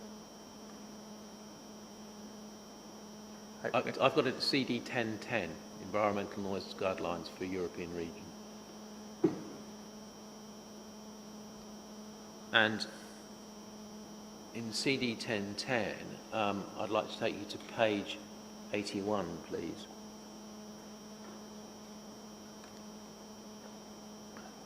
So is that PDF page 81? PDF page 81, yeah. And this is a document where they looked at lots of different types of noise, including aircraft noise. And on this page, they set out their recommendations. And they say, for night noise exposure, they strongly recommend reducing noise levels produced by aircraft during the night to below 40 dBl night, as aircraft noise above this level is associated with adverse effects on sleep. Yeah, so that's a 40 dBl night outside. Yeah. Yes. Right. Okay, and so if we apply the 15 dB that we saw from the community guidelines, that would get you to an internal L night of 25. It would, although it states in the 2018 WHO guidelines that the internal level recommendations in the 1999 document are still appropriate. Right, okay. But as we saw, for aircraft noise, on that page in the earlier document, it said that the LAQ 8 hour had to be between 20 and 25 internally, didn't it? It didn't say it had to be between then. How it was described was essentially that's the lowest it could be with the 10 to 15 maximum events. So, it doesn't mean that it has to be that low.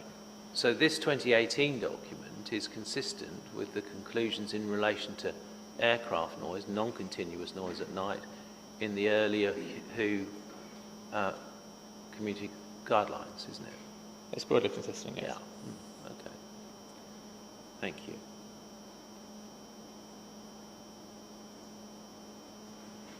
Now, that the environmental noise guidelines for Europe from 2018, that postdates SONA 2014, I think. Is that right? It was published in 2017. It postdates the first publisher. It's obviously been updated 2 weeks ago, so yes, it doesn't postdate that. And it also postdates the consultation response on airspace change, doesn't it?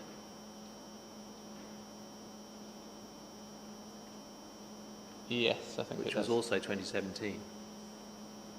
Right, thank you.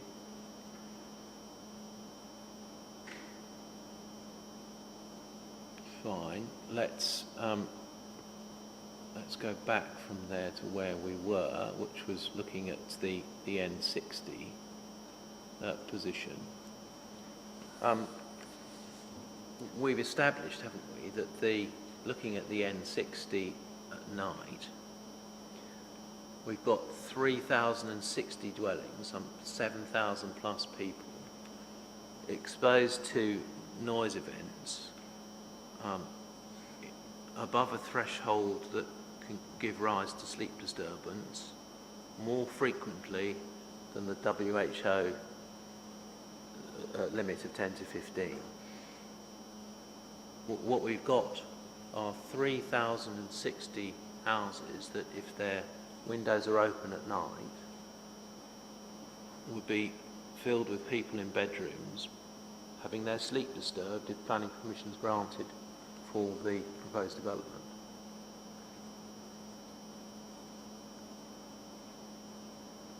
That's an interpretation of that table, yes, although obviously the 20 is above 10 to 15 and a level of 15 instead would mean that a lot of those people would be exposed without the development as well. Right. Okay. Well, the 10 MPPA cases that are 100 of them, 100 houses.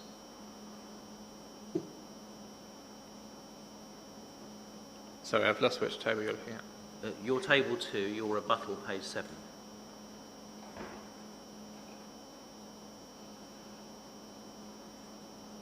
So Yes, my 3,060 figure is the addition.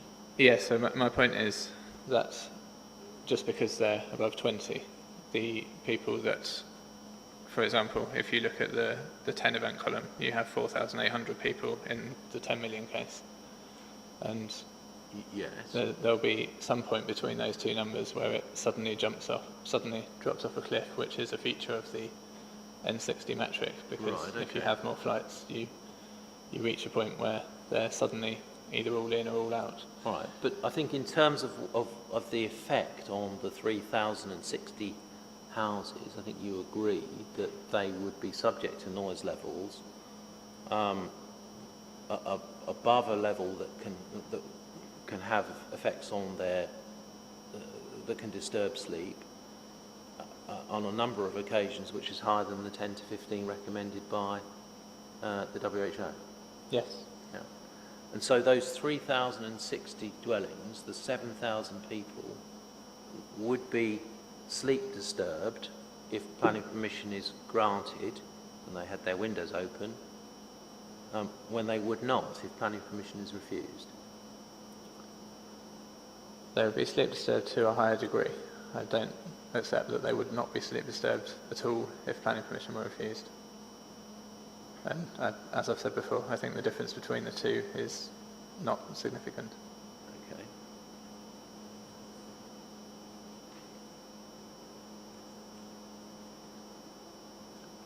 And what we can see clearly is that compared to the 2017 base, the airport goes beyond any headroom, doesn't it? It results in a worsening of the situation up from 90 to 3,150. Yeah? Yes, compared to 2017, yes. And if we look at the 10 column from 2017, we're up from 3,800 to 5,400 in the 12 MPPA 2030 case.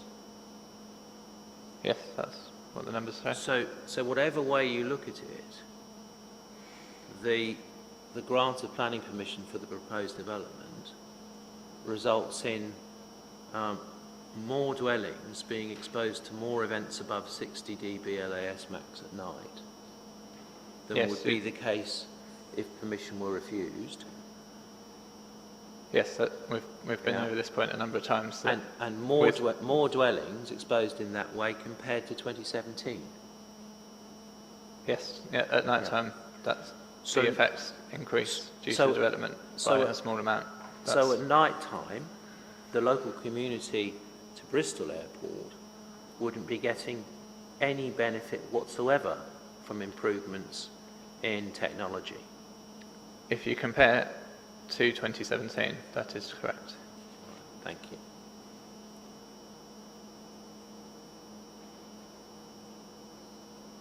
Right. Now, I'm going to finish that topic, as it were, and just move on to a couple of smaller points, if I may.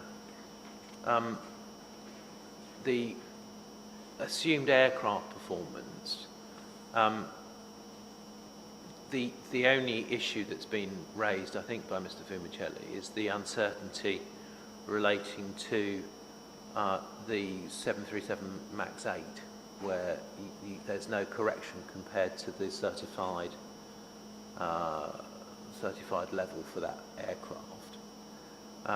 Whereas I think you have done a specific measurement at Bristol and corrected in respect to the A320neo aircraft. Is that right?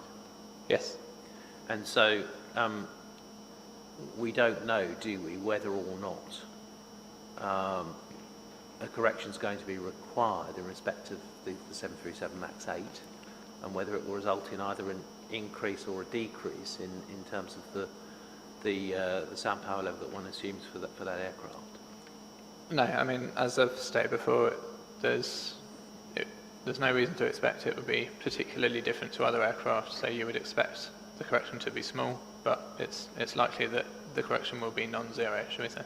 Yeah, okay. And we also need to note, don't we, that on Mr. Brass's fleet mix, he had 14,360 movements with that aircraft. I won't look it up, but yes. It's a significant number of movements, and so the uncertainty is something that could have an effect on the number of dwellings impacted, for example, or the contour size.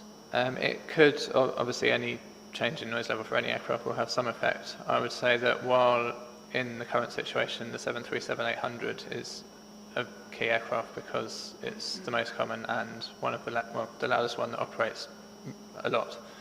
In the future, the 737 MAX is not going to be in the same category, as in other aircraft will be louder than it, so it will have a smaller degree of effect on the overall. Okay. All right. Now, just looking at fleet mix is the next topic area I wanted to look at. You presented in your assessment, it's no criticism, an assessment of the single fleet mix for 10 MPPA at 2030 and a fleet mix for 12 MPPA 2030. Yes. Mr. Brass accepted in questions from me that it's possible to produce fleet mixes for 2030 which could have more noisier aircraft and indeed more quieter aircraft.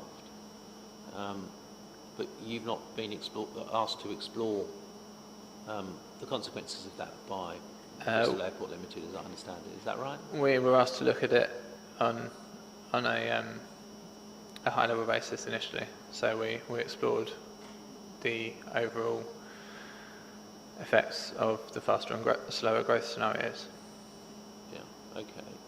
Now the Jacobs, as we know, produced a fleet mix that had noisier aircraft in, and we looked at the consequences of that with Mr. Fumicelli. I'm right in saying, aren't I, that the council asked whether Bristol Airport Limited would produce an assessment based on that fleet mix, and the airport refused. I don't know. Are you aware of that? No? Okay. The Jacobs fleet mix demonstrates, doesn't it, that in the absence of a noise contour, the airport could grow in a way which would result in greater noise impacts than you've identified in your evidence. Yes, I mean, that was the point they were trying to make, so yeah. I'd be surprised if it didn't. And so the Jacobs fleet mix demonstrates, doesn't it, that it's necessary to impose controls over the type and number of aircraft using the airport by day and by night in the future in order to constrain the noise impacts of the proposed development if it's permitted. I wouldn't say it necessarily means that you need to specifically limit the number and type of aircraft in terms of planning condition. If you, obviously, you said that's in the absence of a noise contour control, which I think would be a more appropriate way to control it. Okay. The exercise that Jacobs undertook, the fleet mix it produces, demonstrates that there has to be a control in place that limits the noise impacts of the proposed development in the future if those impacts are going to remain those which you have identified in your evidence. Yes, and I think the Jacobs fleet mix wouldn't be consistent with the proposed limits. And even with a contour in place, there is potential, isn't there, for the number of aircraft to change, but for noise levels to remain within a contour. Well, yes.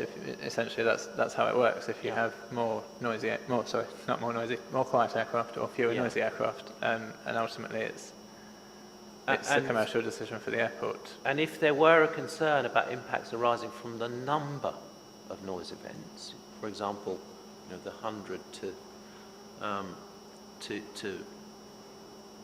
200 during the day, or the 20 to 49 at night that we looked at earlier in respect to the N17, N60, if there was a concern about that,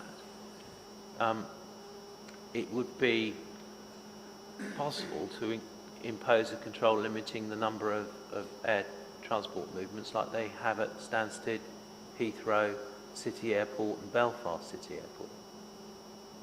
So are you asking me if it would be possible to Yeah. impose a movement limit? Yeah. Well, of course it would be possible. Yeah. It doesn't mean it was appropriate. Right. Now, Bristol Airport Limited has identified, and you set this out in your rebuttal at page 13, the total number of movements in 2030 at 85,990 movements. It's a lovely number. That includes all commercial ATMs and also general aviation. My understanding is that Bristol Airport Limited isn't prepared to be limited to that number of movements. Is that right? Is that your understanding too? I'm not entirely sure. I know discussions are ongoing, and that what was proposed by the council was a number lower than that. Right. Well, let's just let's explore it on the basis of a hypothetical then. Supposing that Bristol Airport Limited were not prepared to limit ATMs to that number as identified in your proof. That would be because Bristol Airport Limited would wish to have the ability to increase the number of flights beyond that which you've assessed in your appraisal, Mr. Williams. That would be right, wouldn't it? Yes, obviously, if there was no limit on movements, then they would have the capacity to have more quieter aircraft than had been forecast. Yeah, and so Bristol Airport Limited would only want that flexibility if it considered that an increase in the number of flights compared to the assessed fleet mix was a likely possibility. There would be no point in fighting against an ATM's limit otherwise, would there? I mean, obviously I can't speak for the airport directly, but I would say a possibility rather than a likely possibility, but otherwise, yes. Okay. One way in which flight numbers can change is because the number of passengers per aircraft alters from that which was assumed. Have you seen any evidence that the load factor that was used in Mr. Brass's fleet mix for a 12 MPPA airport are at the bottom end of that which would be financially viable? I have no knowledge of forecasting. Right, thank you. Now, whilst we're on the subject of controls, just want to talk to you about passenger throughput as a constraint.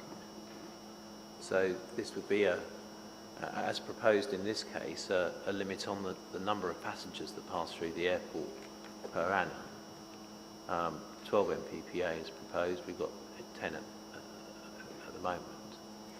Now, if you constrain the number of passengers going through an airport, that doesn't control the number of flights, does it? Because the number of flights depends upon the size of the aircraft and the number of passengers per aircraft.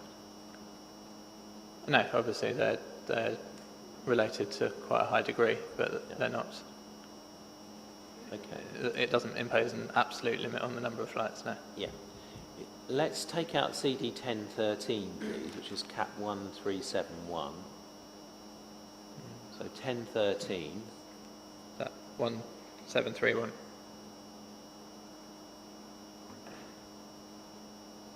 Oh, my computer's failed me.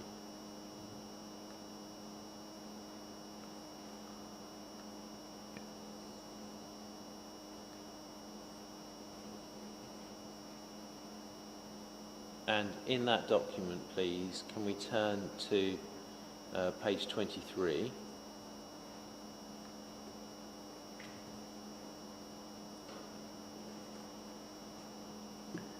And here we've got noise limit scheme options for an airport. And a number of different means of imposing controls are discussed. The top one is the number of movements, which we discussed a moment ago, which is used at Stansted, London City, Belfast City and Heathrow. And it says it's simple and easy to implement. It addresses people's growing sensitivity to the frequency of aircraft noise events. It doesn't take account of the noisiness of aircraft and therefore doesn't incentivise the use of quieter aircraft. We can see also the third row down, passenger throughput. That's only used at Belfast City and Stansted, so less used as an option. It says it provides more operational flexibility than a simple movement cap, but it doesn't directly take account of the noisiness of aircraft or the number of operations, the very point I was putting to you. If there is concern about the number of flights, constraining the number of flights, particularly noise events at night, constraining simply by reference to passenger throughput is not going to protect the local community, is it? I think the local community is already protected by virtue of the noise, well, sorry, not already, in the proposed conditions, is by a noise contour limit which protects them from the effects. So that's yes, but the noise contour limit doesn't limit the number of aircraft. Yes, sorry, I was going to add. I agree that the passenger throughput doesn't place a limit on the number of aircraft, although there are already movement limits on the number of aircraft at night, which are reducing as part of the application. All right. Thank you. Now, I'm going to move on from that to look at the identification of Lowell and Seoul for the purposes of this appeal. Now, I'm hoping you can agree with me with this proposition that there is no national or local planning policy statement which states that in assessing the appeal scheme, the inspectors must adopt any particular values for Lowell or Seoul for the daytime or the night time.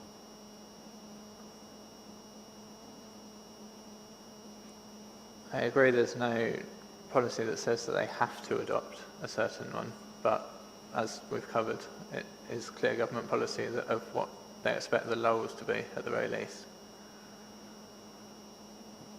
The fact that a decision maker in the past has used a particular Lowell or Seoul doesn't constrain the inspectors now from adopting a different approach if circumstances have changed, does it? It doesn't, but circumstances have not changed, so I don't really see why you're asking me this. Okay, well, I'll come on to what's changed shortly.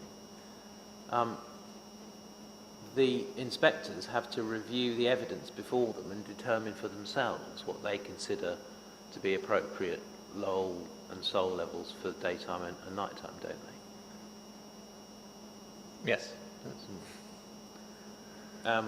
And as we saw earlier, the MPSE says that there is no single objective noise-based measurement that's applicable to all sources of noise in all situations. Yes, and as I said earlier, the main point of that is the all sources part, not that you can't have one for aircraft noise, for example. The inspectors can look at the noise hierarchy that we were looking at before, and the examples of what that actually means in terms of where you are on the ranking, whether you're between Lowell and Seoul or above Seoul, and ask themselves, given the effect that's been identified in the evidence, which row the effect the proposed development would give falls into. Yeah. So you asked me if the inspectors can read the evidence? I'm not sure what the question is.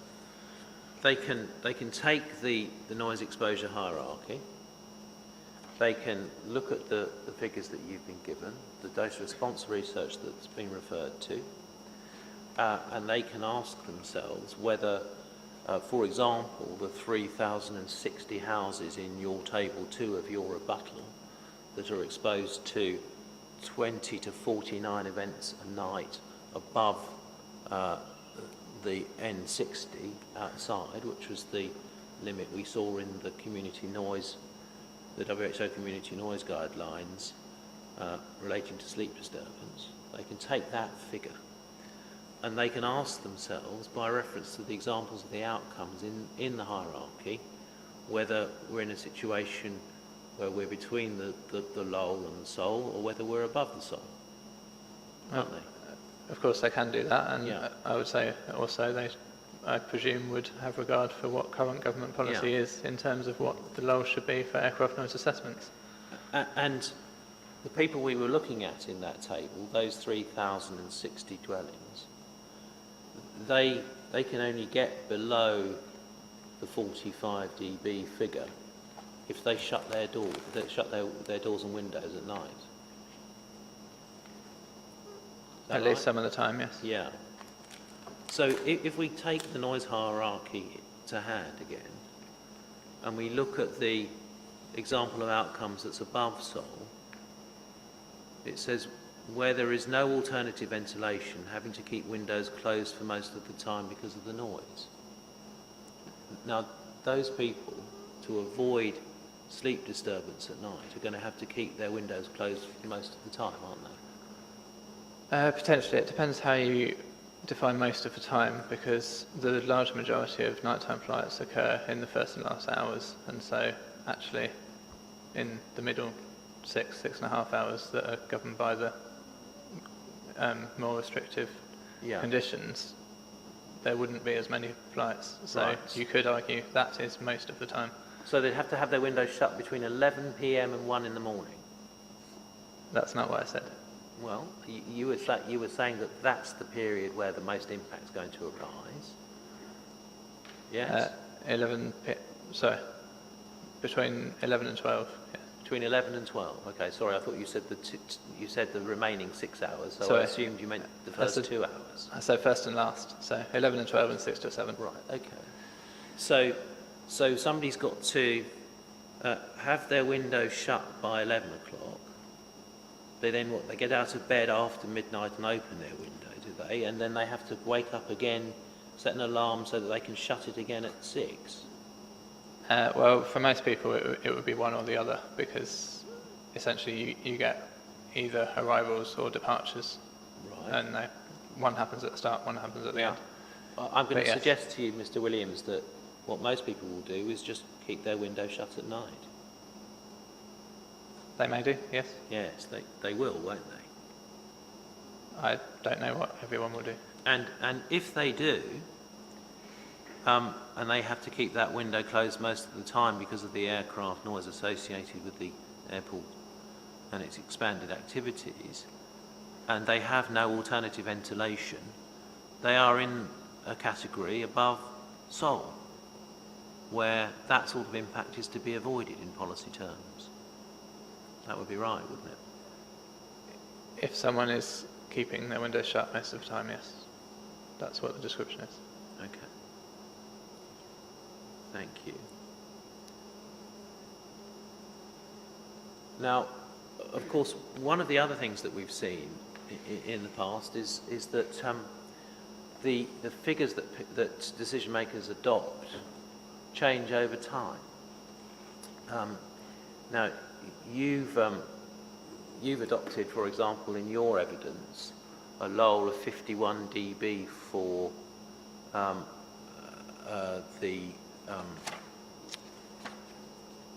I've got the wrong page here. Let me just get the right page up before I mislead everybody.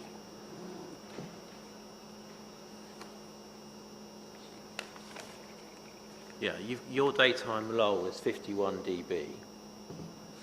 Yes. And you refer in your evidence, I think, to the decision in the Cranford Agreement inquiry on page 29. I have referred to it, I don't think, in relation to the setting of the lull for 51 dB. Well, let's just look at Possibly. what's said on page 29 of your proof, because it's quite helpful, actually.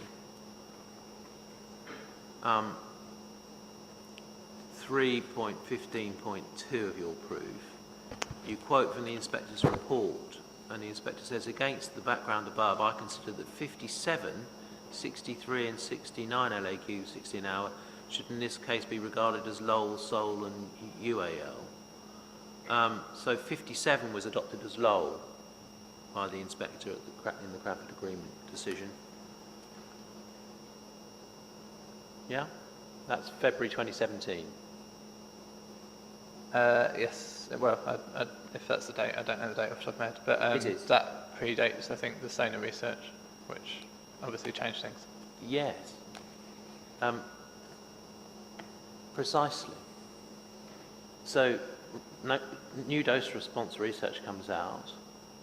The Sona material came out later in 2017, and indeed, so did the consultation regarding changes in airspace, October 2017. So the result of that was a shift to 51 as a LOL, only a few months after the Cranford Agreement decision. Right? Yes. And so if the Cranford Agreement decision had been taken in the early part of 2018, the LOL that would have been adopted could well have been 51 dB, just because of new dose response research coming out. They may well have been, yes. Yeah. Okay. Thank you.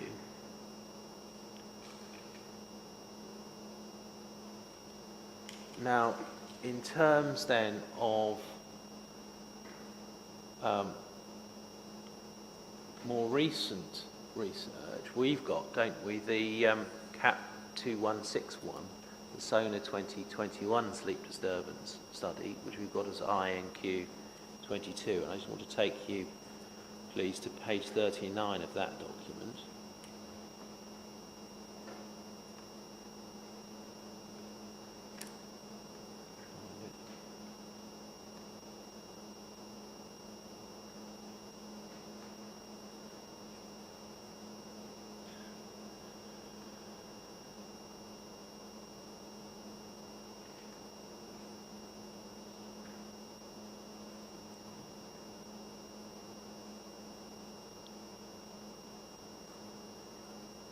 Finding it myself at the moment. Yeah.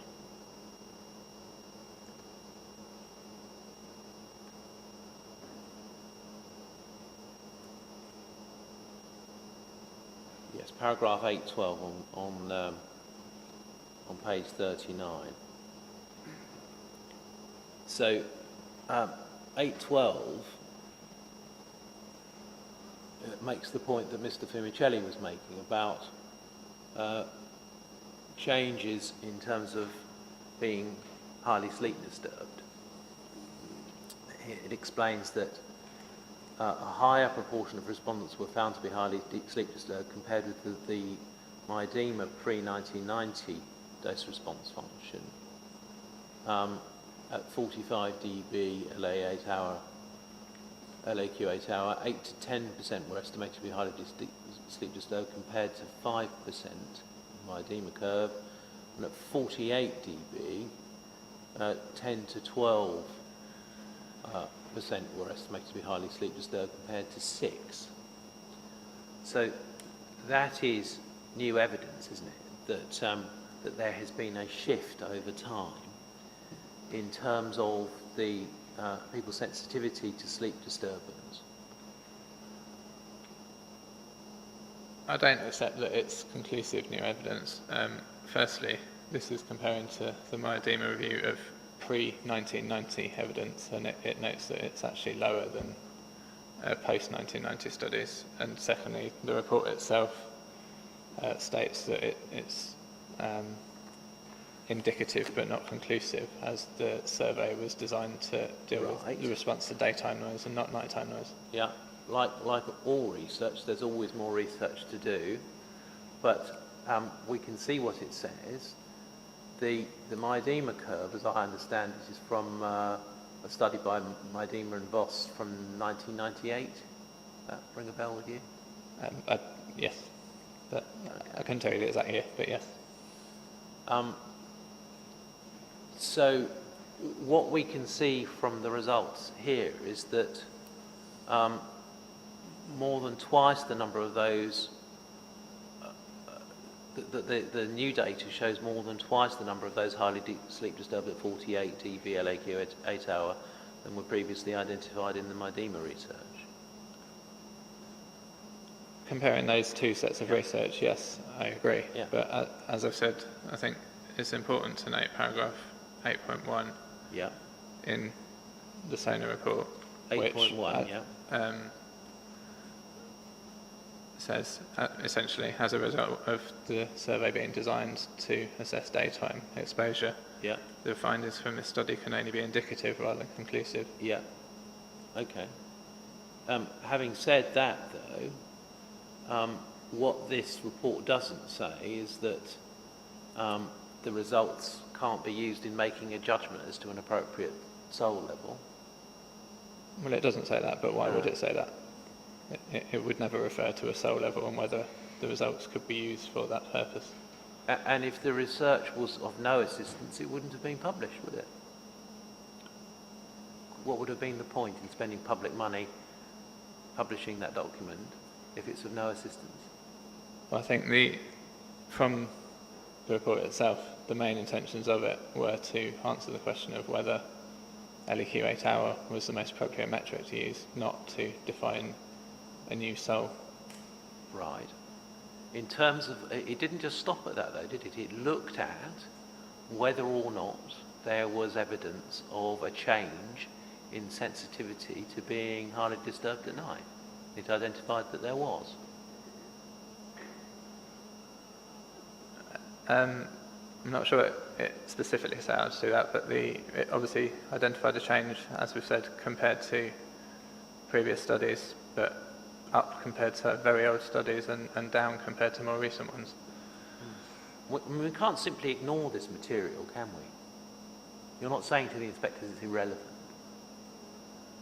I'm not saying it's completely irrelevant, but I think it has limited relevance in the context of a soul. Right, okay. I'll make a note of that one.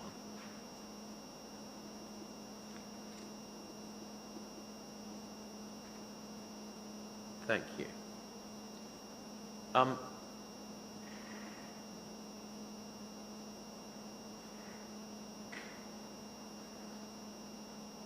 Right. Yes, your rebuttal, please, page 4.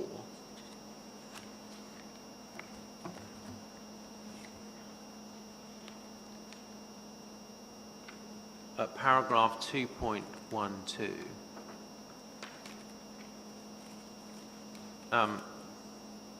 You refer to the 2018 WHO guidelines stating that dose-response relationships based on local research should be used in preference. And then you say that the 2014 SONA study should therefore take priority of the assessment of annoyance in the UK. Yeah? Yes, in relation to the daytime, but obviously when the study itself describes itself as indicative and not conclusive and not designed to come up with the conclusion that you're looking for, then I think it should be given limited weight. Okay, fine. So you just think we just ignore the outcome of the SONA 2021 sleep disturbance study, and it was a waste of time for the CAA to publish it? Like I said, I think there's valid questions that it has answered. Right. I don't think they're suggesting but that one of the valid questions is to question the use of a soul set at 55 when people are being subject to being highly sleep disturbed on their self-reporting at 48 dB LAQ 8 hour. That's one of the things we draw from it, isn't it? Not necessarily. The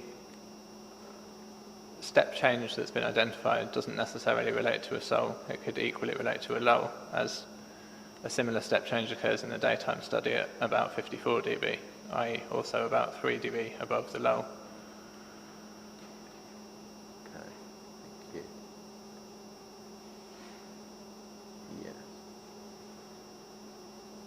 Yeah. Yeah, okay, I want to move on from that, please, and another discrete topic area, which was about individual aircraft noise events. Now, Mr. Fumicelli, in his proof at page 93, addresses this issue.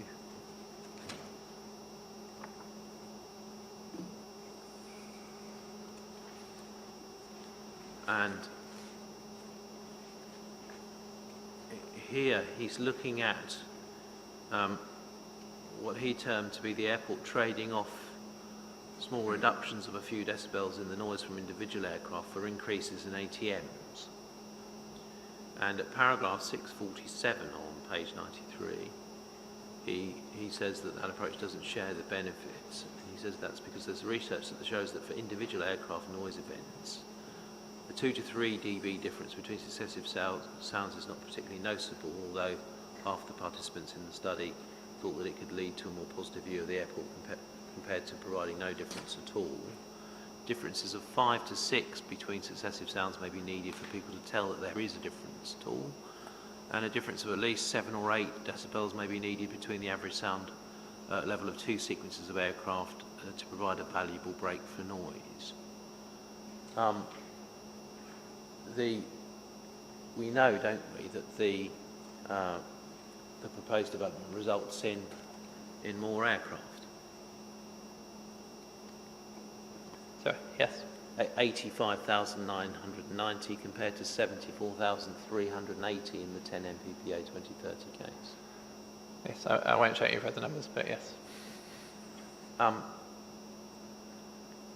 You've presented no evidence that the reductions in the noisiness of individual new aircraft are of such a degree that they're actually noticeable by people on the ground. That's right, isn't it? We've not presented specific evidence analysing that fact, no. Okay. Thank you. All right. Now, I'm going to go back to indices again now, and I want to talk a little bit more about the N60 index. We've discussed some aspects of it, but I just want to explore a couple of points that were put to Mr. Fumicelli with you, if I may. First of all, I think we need to look at the ICANN report,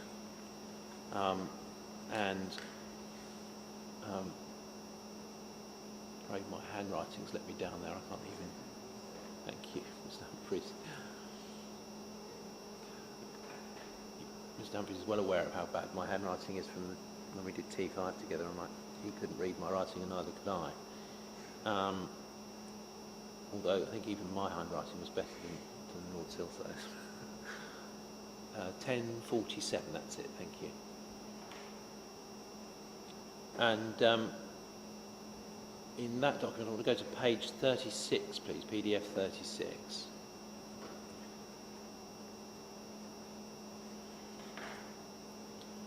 Yes, I've got that right.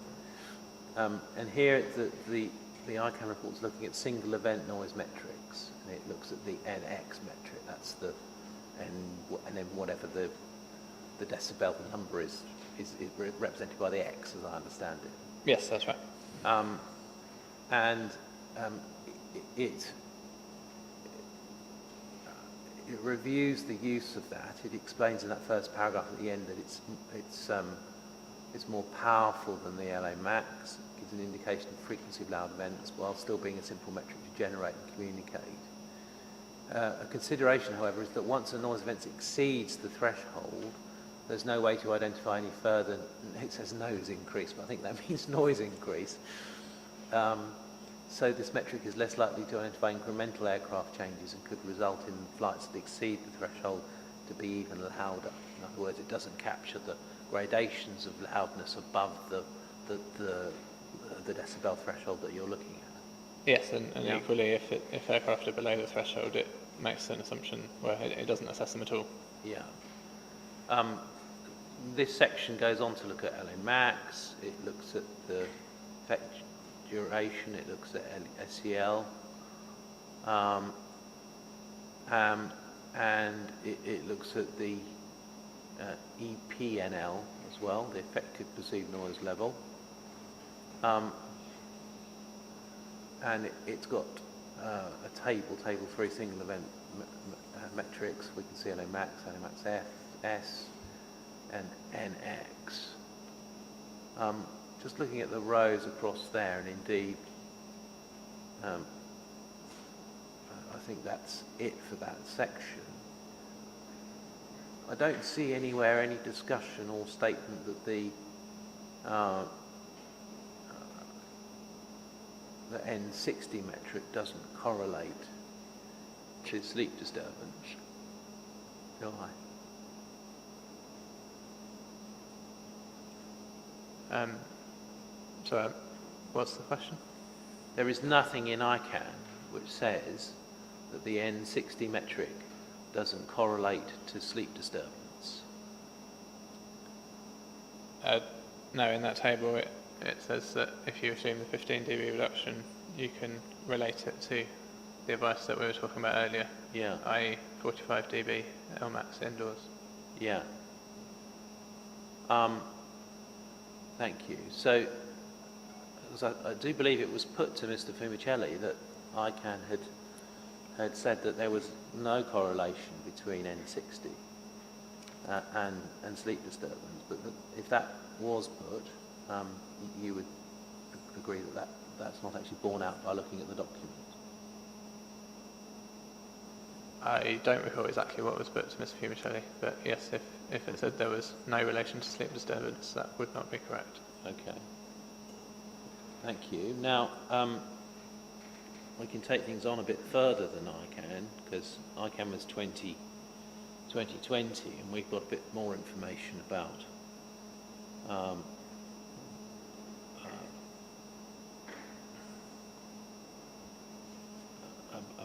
things now. But before we do that, let me just put a number of points about the N60 to you. The number of events that in noise which isn't continuous is an important aspect of noise exposure, isn't it? Yes, obviously, the number of events has a bearing.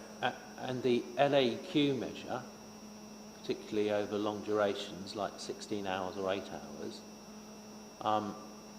it doesn't pick up on the number of events aspect of noise exposure, does it? Because it simply averages out the sound power and sound energy over the particular period.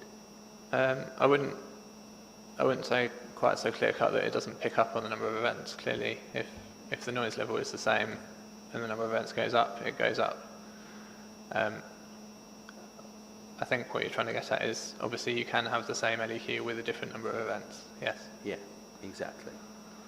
And so, given that we're dealing here with noise which isn't continuous, and which does arise particularly at night as a result of a number of events, the N60 measure addresses key aspects of exposure that are not addressed by the use of an LAQ, 8-hour index. Again, I wouldn't say they're not addressed by the LEQ. Clearly, the two metrics place different weight on the number of events and the noise level, and as is well documented, research in the UK has found that LEQ predicts the effects of annoyance and sleep disturbance better. But yes, clearly, more weight is placed on the number of events for the number above metric than the LEQ. Just go back to the first paragraph on page 36 of the ICANN document then, please.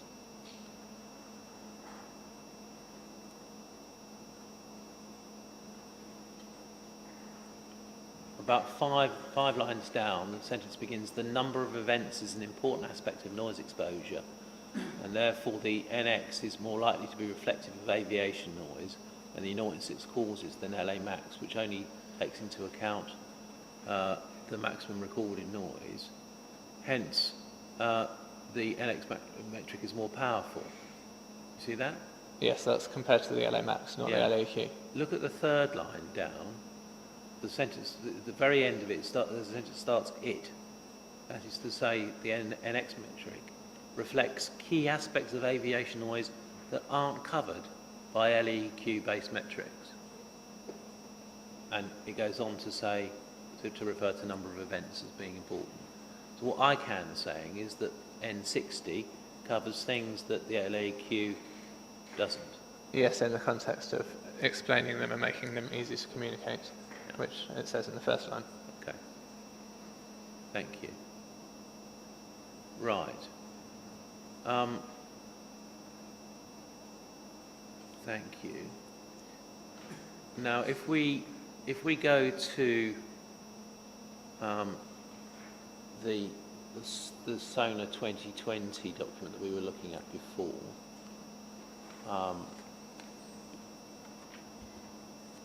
the sleep disturbance one, which was, that's INQ 22, I think.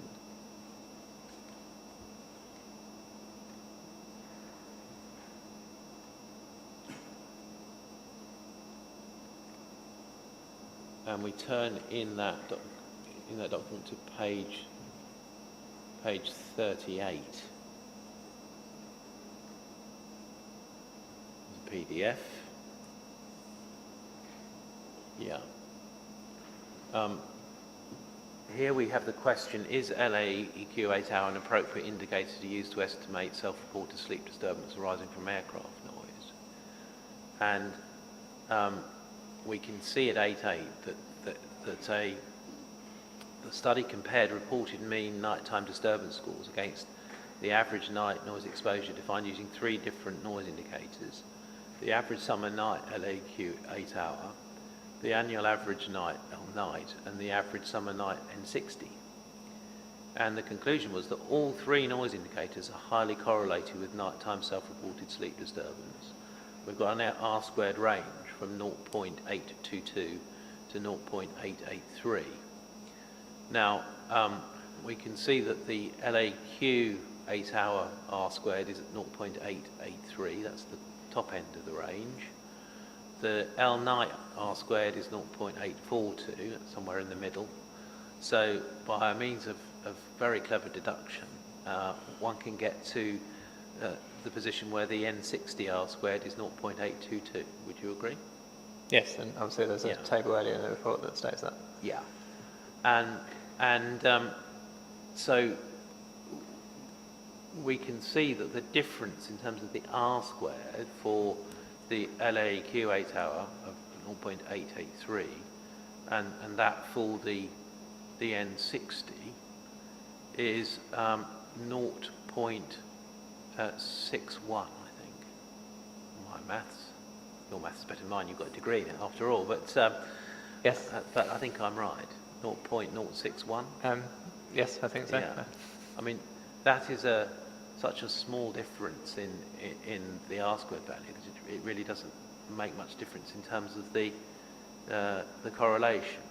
Would you accept that? I would agree that they are comparable levels of correlation. I think the important thing to consider in terms of these metrics is that they're measuring the same thing.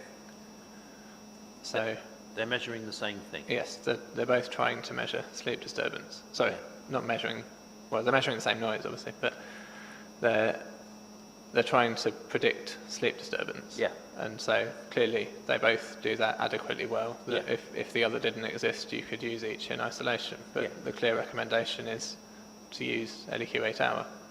Yes, but they do it equally well. And so when we look at the N60 results in your rebuttal, and we see the 3,060 dwellings, the 7,000 people, we can take what you've just said and understand that measure for sleep disturbance for those people correlates equally well to, you say, the LAQ 8 hour assessment. Yes, and I think that's consistent because if you look at various noise assessments, generally the lull is set at around the level where people start to need to close windows. And so I think a higher number than 3,000 are exposed to the lull based on the LEQ metric. Right. And just bearing in mind what you just said,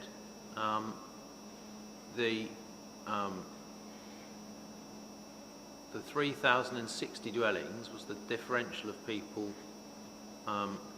between the 12 MPPA and the 10 MPPA case. If we look at your LAQ values, page 49 of your proof,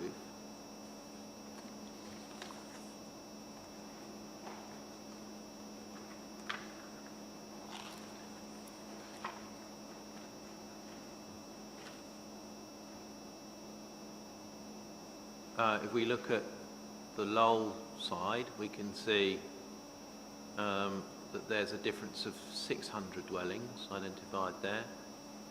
And if we look at the Seoul side, we can see a difference of 150 dwellings. Yeah? Yes. So the N60 is picking up a vastly different number of people affected than the LAQ, isn't it? Yes, if you look at that specific threshold of 20 events, which has no particular bearing on whether or not it is significant, compared to, say, 19 or 18 or 17. And that is, unfortunately, one of the features of the N60 metric, which makes it not particularly useful to use in this context. Right. If we had sought to do an assessment using it, you would need to have regard to what changed between the scenarios in terms of the number of events, not just the number of people above an arbitrary threshold. Right. Okay. Well, let's do that with your numbers, shall we? I'm quite happy to do that too. If we stick with your proof and we just keep an eye on the numbers of people affected, the number of dwellings significantly affected at night in the 12 MPPA case is 250. Yeah, in total. Yes. And yet we saw from your rebuttal that the number of people being exposed in the 12 MPPA case at 2030 to 20 to 49 events above the 60 dBLAS max per night level was 3,150. And the two measures, you agree, do the same thing. But I don't agree that... But they don't, do they, Mr. Williams? Because the measure I've just taken to you, the N60, flags up a much more significant impact at night than the LAQ figure that you've got on page 49 of your proof. I don't agree that setting the N60 level at that number of events would be an appropriate solve. So no, I don't agree that they're equivalent. If you look at the same guidance where you're getting that from, the LEQ recommendation is 30 inside, which with an open window, as you're saying, must be permitted, would equate to a Seoul at 45 dB at night. And clearly there you would have a much greater number of people, but I don't accept that that is an appropriate way to do this assessment.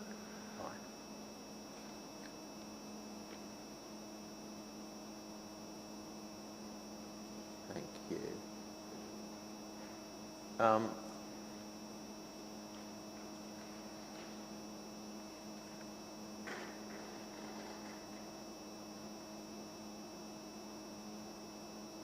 And just so that I've got it absolutely clear,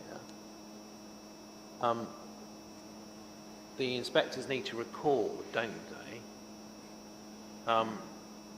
that the proposed development will result in an additional 3,060 dwellings being exposed to levels of noise that will require them to close their windows at night in order to get to sleep. The additional 3,000 or so dwellings relates to the number that have gone from just below to just above 20 events a night. Yeah. Yes, but there's no indication that that in itself is a significant threshold, Right. or that a small change in that number is significant. We're back to the discussion we had before, aren't we, about whether people who are already subjected to levels of noise above a particular threshold, if that's unacceptable, receive an additional amount of noise, whether that's still unacceptable.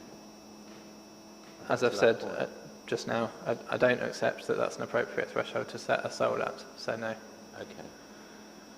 Fine. So you don't identify that figure of 3,060 houses in your table 2, or from the data in your table 2, as giving rise to any significant effect whatsoever? Obviously they have an adverse effect, but no, I would not class it as significant. Right. Okay. And just to be clear, the adverse effect is an effect on their ability to sleep? Yes, there is a clear differentiation between lull and soul. Yeah. People above the lull do have some sleep disturbance. Obviously, that's not ideal, but it is a fact. So what you're saying is that you recognise there is an adverse effect on 3,050 dwellings. That adverse effect is sleep disturbance, but it's not significant. Yes, it's a small adverse effect. 7,000 people having their sleep disturbed, and it's not significant. That's what you're saying to this inquiry. Due to the development, there's not a significant change for those people. So that's what I'm saying, yes. Right. So you're saying that they're already disturbed by the airport, and so expanding the airport's not going to make any difference because they can't sleep anyway. That's what you're saying. Is it? There's potential for sleep disturbance for those people already, yes. Right. And that will increase by a negligible amount due to the development. Right. Compared to the same year if there was no development, although it will be less than what is currently permitted. And if the airport wasn't there at all, Mr. Williams, would those people be suffering sleep disturbance? Not from aeroplanes, obviously. No. Right. So it's people who you say are already suffering sleep disturbance, and they plainly their noise exposure at night changes because we can see the significant change compared to the 10 MPPA case in your table 2 as a result of the grant of planning permission. It's you that's calling it a significant change. And that change is a negative change, an impact upon their ability to sleep at night in their own homes, yeah? Yes, and this is consistent with information that's already been presented in the addendum, that for all of the people above the lull that experience adverse effects, there is a small adverse effect due to development when comparing the same year. All right, thank you.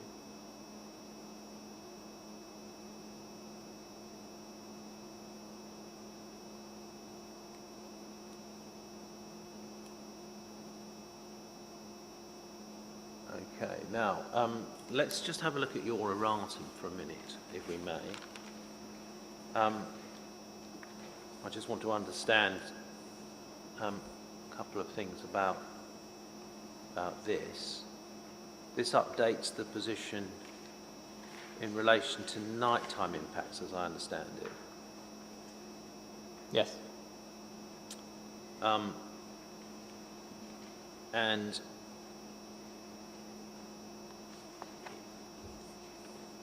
in essence, if we look at the updated table 10,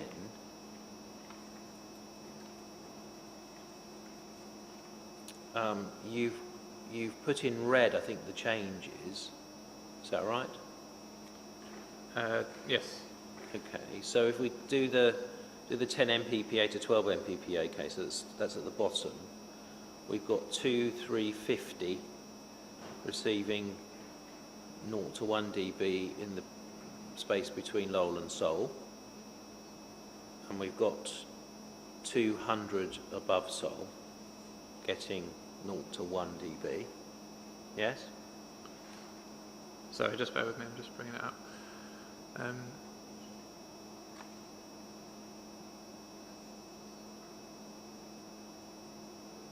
Apologies, what numbers did you say again? So I'm at the bottom of the front page of your errata, looking at the 10 MPPA compared to 12 MPPA 2030 scenario. The 0 to 1 dB row, we've got 2,350 receiving an adverse impact between Lowell and Seoul, and 200 an adverse impact above 55 dB Seoul. Yes. Yeah. And then over the page, we've got 450 adverse impact 1 to 2 dB between Lowell and Seoul. Mine's in black. Should that be in red? Yes, it's red on my screen. Sorry. Because previously, the previous table that you produced, there were no people in that category. Yes, Yeah. that was the error. Mine's in red. That Yours helps, is in so- red. Okay. Oh, strange. No, because I've got colour on the front. So Well, this is what you gave me. the one I've opened is from the inquiry website, so I think Okay. it should be in red. It should be in red. All right. Well, just in case anyone else has got black and white, it should be in red. And the same is true for the 40 in the adverse column from 1 to 2 dB as well. Yes, so And it was- all of the non-zero That was numbers in zero that before. table are in Yeah. red. Okay, understand. So actually what there is then is a shift of a greater number of people in the 1 to 2 dB compared to the positions you originally presented in your proof. Yes. Right. Okay. Thank you. That's helpful. Now, the other aspect of this note that I just wanted to explore was at paragraph 4, the end of paragraph 4. You said that the number of people at or above the Lowell and the number of people at or above the Seoul is not affected. I just want to explore that. Can we look at the table on page 3, please?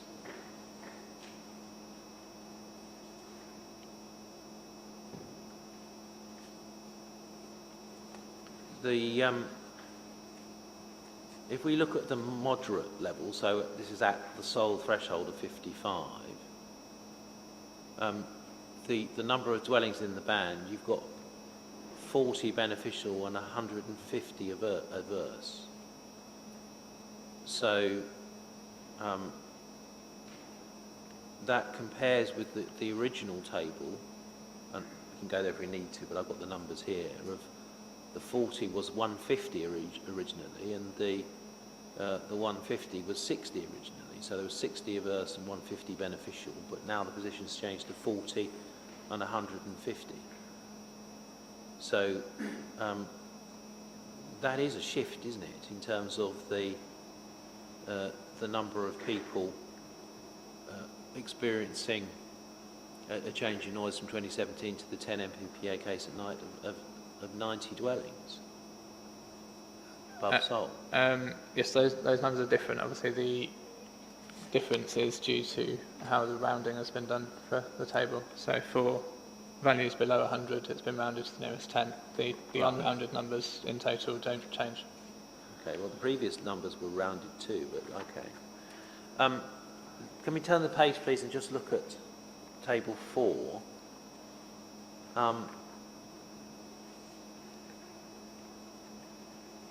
It was put to Mr. Fumicelli in cross-examination that there were no impacts arising above the UAL. But if we look on this table, here we're comparing 2017 to 12 mppa 2030 night time, whereas previously there was an impact on one dwelling beneficial and 0 adverse. That position's reversed now, and the number of dwellings receiving an adverse impact above the UAL threshold is 1. So there is a dwelling which is impacted by the scheme to a level above UAL. Yes, in the table, although I'm fairly sure it is actually an error in the data that we were provided in terms of the population, because it's actually on the airport site. Right. I don't think anyone lives there. Okay. So you know precisely which dwelling that is? Yes. And you know for a fact, do you, that no one lives there? It is an office, It's an office. Right. as far as I know. Fine. Thank you. Okay. Now, the awakenings exercise you did in your rebuttal, pages 9 and 10 of your rebuttal, the result of that, as I understand it, is an increase in the probability of awakenings. 4.1.10 of your evidence, your rebuttal evidence. Yeah, I'm just opening it up, but yes, there's a small increase. Yeah, I think you said it's the average number of additional wakings is 0.56 per night, increases to 0.66 per night in the 12 MPPA scenario. That's a 20% difference on the 0.56. Yes. Yeah. Which is, So we need to note, don't we, in the context of the N60 data we were looking at earlier, that this awakenings calculation supports the view of increased probability of awakenings if planning permission is granted for the scheme. yes, I think almost every output makes clear that there is a small increase in the noise impacts at night when comparing the same year. Now, a number of times in your evidence in chief, you referred to the LAQ as the primary metric to be used when determining a planning application for airport expansion. Can you take me to a planning policy document which says that it's the primary metric? It may not use the word primary, but it's in planning policy Right. that it should be used. Where? Where does it say that it's the primary metric? Because I've not been able to find it. So I'd be delighted if you could take me there, because I've been searching for days. As I said, it may not say the word primary, but it's clear from the APF that From the LEQ APF. is a metric that should be used, Right. and it doesn't specifically name any others. It does say that it's a metric that should be used, but it doesn't say that it's the primary metric, does it? No, but it doesn't say that any others should be used. Right. It doesn't say that any others should not be used either, does it? No. And the But- WHO guidelines that we saw earlier said that other metrics had to be used. Do you remember that? The 1999 guidance, yes, Yeah. not the 2018 or the 2009 guidance, which both looked at the Right. impact of awakenings in particular. But you yourself made the point that the 2018 WHO guidelines didn't change the values that we were looking at in the 1999 community guidelines. That's right, isn't it?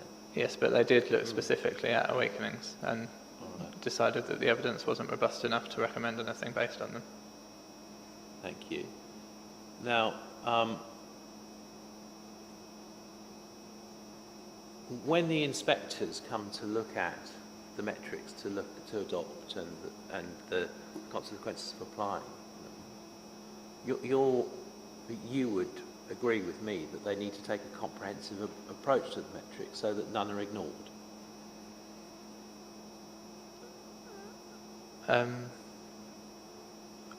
Obviously, all relevant metrics should be considered for what they're meant to be used for, yes. Yeah. And part of what they would need to look at would include the recent information we got from SONA 2021, for example, the way in which N60 correlates with the LAQA tower in terms of those who are highly sleep disturbed. Yes, and the recommendation that LEQA tower should be used, and in particular... Should continue to be used, yes, absolutely. You understand that the council's case is not that LAQ should be ignored at all.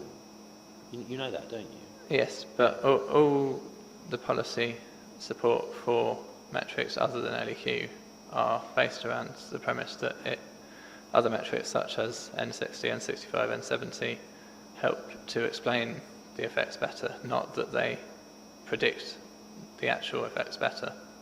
And SONA sought to answer those questions and quite conclusively recommended that evidence-based decisions should use LEQ. I agree they didn't say that they shouldn't use other things, but they didn't, I think it's quite clear they have a preference that LEQ is used for evidence-based decisions. They have a preference, so they've expressed a preference, you say, for LAEQ over other metrics. Yes. That's why you say it's the primary metric, is it? Yes. Right, okay, I've got the nub of what you're saying. Thank you very much.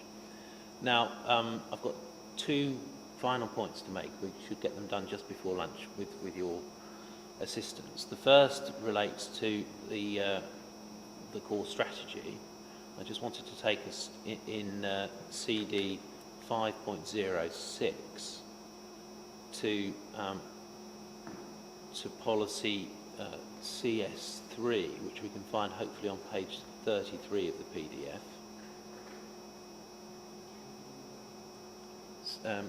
Yes, I can. CD 5, what did I just say?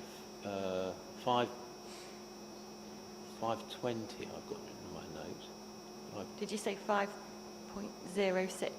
I think it's 506 I said, That's didn't the North Somerset Core Strategy 2017. Yeah, that's it.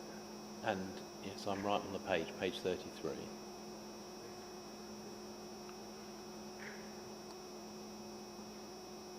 Okay, now this is one of the relevant policies in relation to noise. It says that development that on its own or cumulatively would result in air, water or other environmental pollution or harm to amenity, health or safety will only be permitted if the potential adverse effects will be mitigated to an acceptable level by other control regimes or by measures including in the proposals by the imposition of planning conditions or through a planning obligation.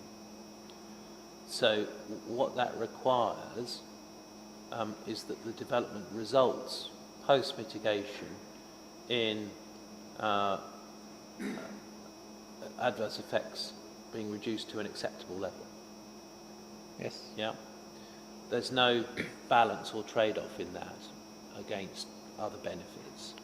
It requires a particular acceptable level of noise to be attained, doesn't it? I'm not a full expert in planning, but I would think acceptable could be in the context of the benefits of the development as well. Right, okay. Right, it says mitigated to an acceptable level. Adverse effects would be mitigated to an acceptable level. It's pretty clear, isn't it? It's saying that you've got to reduce, through mitigation, the adverse effects to a level which is acceptable. Yes, but the level that is acceptable will be informed by what the benefits are. That, the approach that I put to you, that it's simply about getting noise down to an acceptable level, sits entirely alongside the approach of mitigating noise in NPSE and the NPPF and the NPPG, that you try and mitigate, as far as reasonably practicable, down to the lower level. Yes. Because that would be an acceptable level, wouldn't it?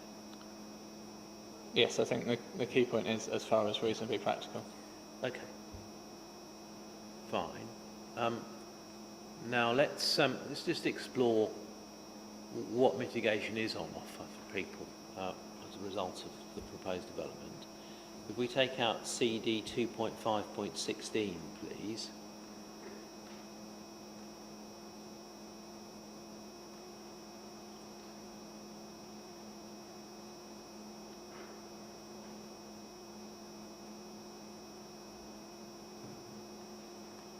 And we turn in this document to PDF page 80. 80, yeah.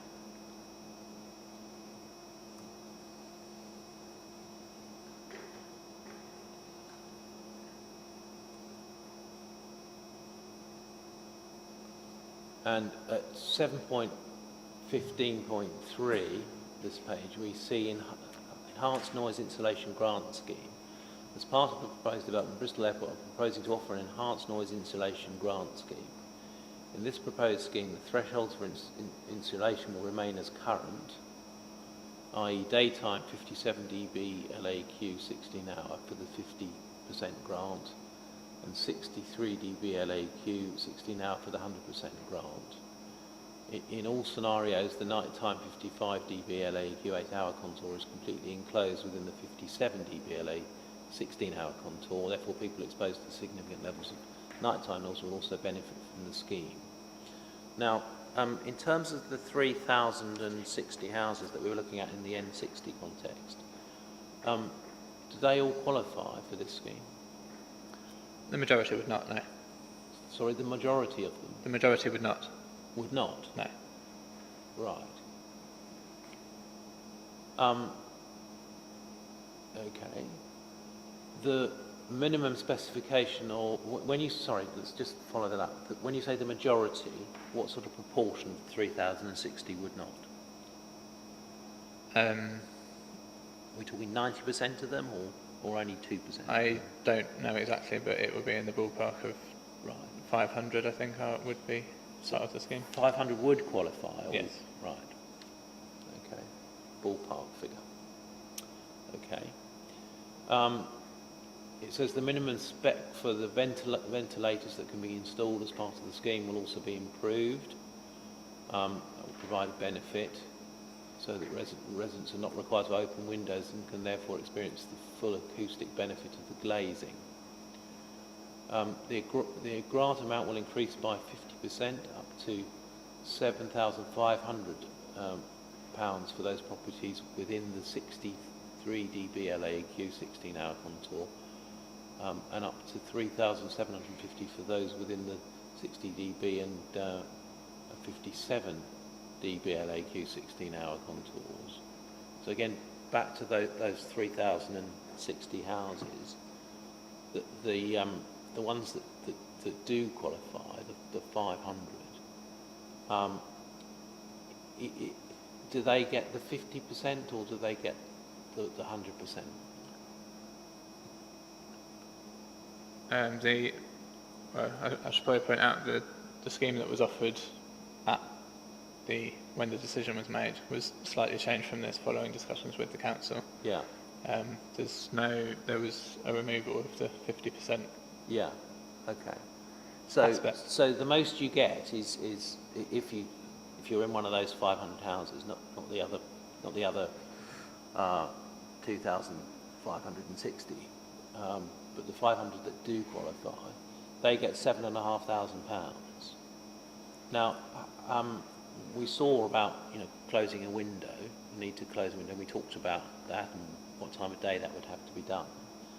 Obviously, if your window's shut and you need ventilation to your bedroom to sleep, how many bedrooms can have a ventilator added for £7,500? As far as I know, a ventilator by itself costs around about £500. Right. Okay. Fine. And the cost of installing it? Including installation. Right. Okay. I've not seen anything to that effect, but fine. Sorry to interrupt. Can you just, I don't know if it's me, so paragraph 7.15.4 and the 3,060 houses that we just talked about in the N60, the majority wouldn't qualify. Can you just explain why? Because that's not, the scheme is based on the LEQ contours, with the lowest one being 57 LEQ daytime, which picks up all of those exposed to above the sole, but not all of them above the lull.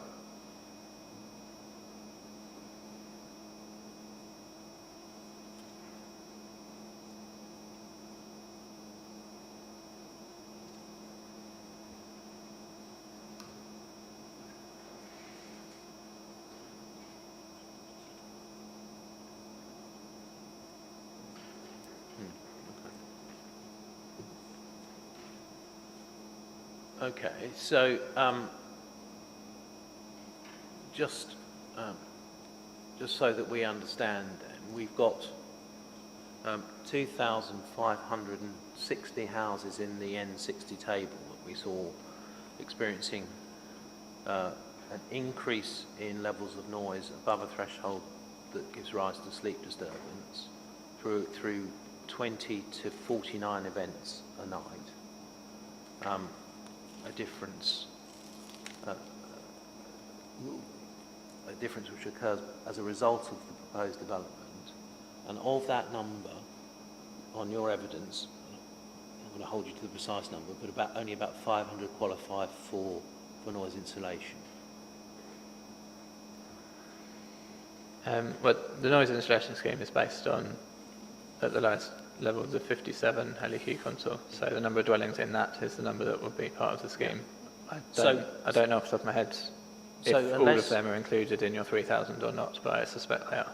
Okay, so unless the 2,560 pay for their own ventilators to be provided, when they shut their windows at night, on a hot summer's night, to keep the noise out so they can go to sleep, they will suffer heating effects in their house, won't they?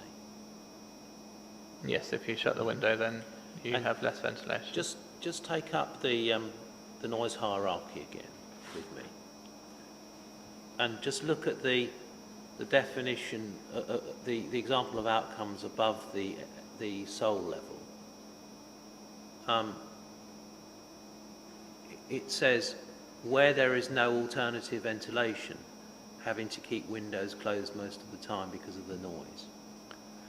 Now, for those 2,560, there is no alternative ventilation, and they will have to keep their windows closed for most of the time at night, or they will suffer sleep disturbance.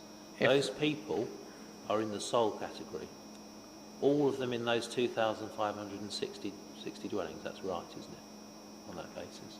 Not necessarily. I mean, the large majority of properties, I would think, have some ventilation that isn't just opening the windows. Certainly all new buildings have to do that. Have you investigated how many of those 2,560 odd houses have got existing ventilation? No. Right. And we can note that at present, the airport is not offering any mitigation to those people at all, and that they fall in the sole category, and that is an impact which for 2,560 houses, policy says should be avoided. As I said before, I don't accept that is the sole category. The threshold at which windows start to be needed to be closed is normally judged to be the low when considering aircraft noise. Thank you. Right, last point, and then we can all have some lunch. I wanted to just explore this idea that Bristol Airport Limited has been driving down noise levels. What precisely has Bristol Airport Limited done to require airlines operating, and I mean require airlines operating from Bristol Airport to use quieter aircraft? That's not something that I would know. Right. I'm afraid. Okay. Thank you very much. Those are, I think.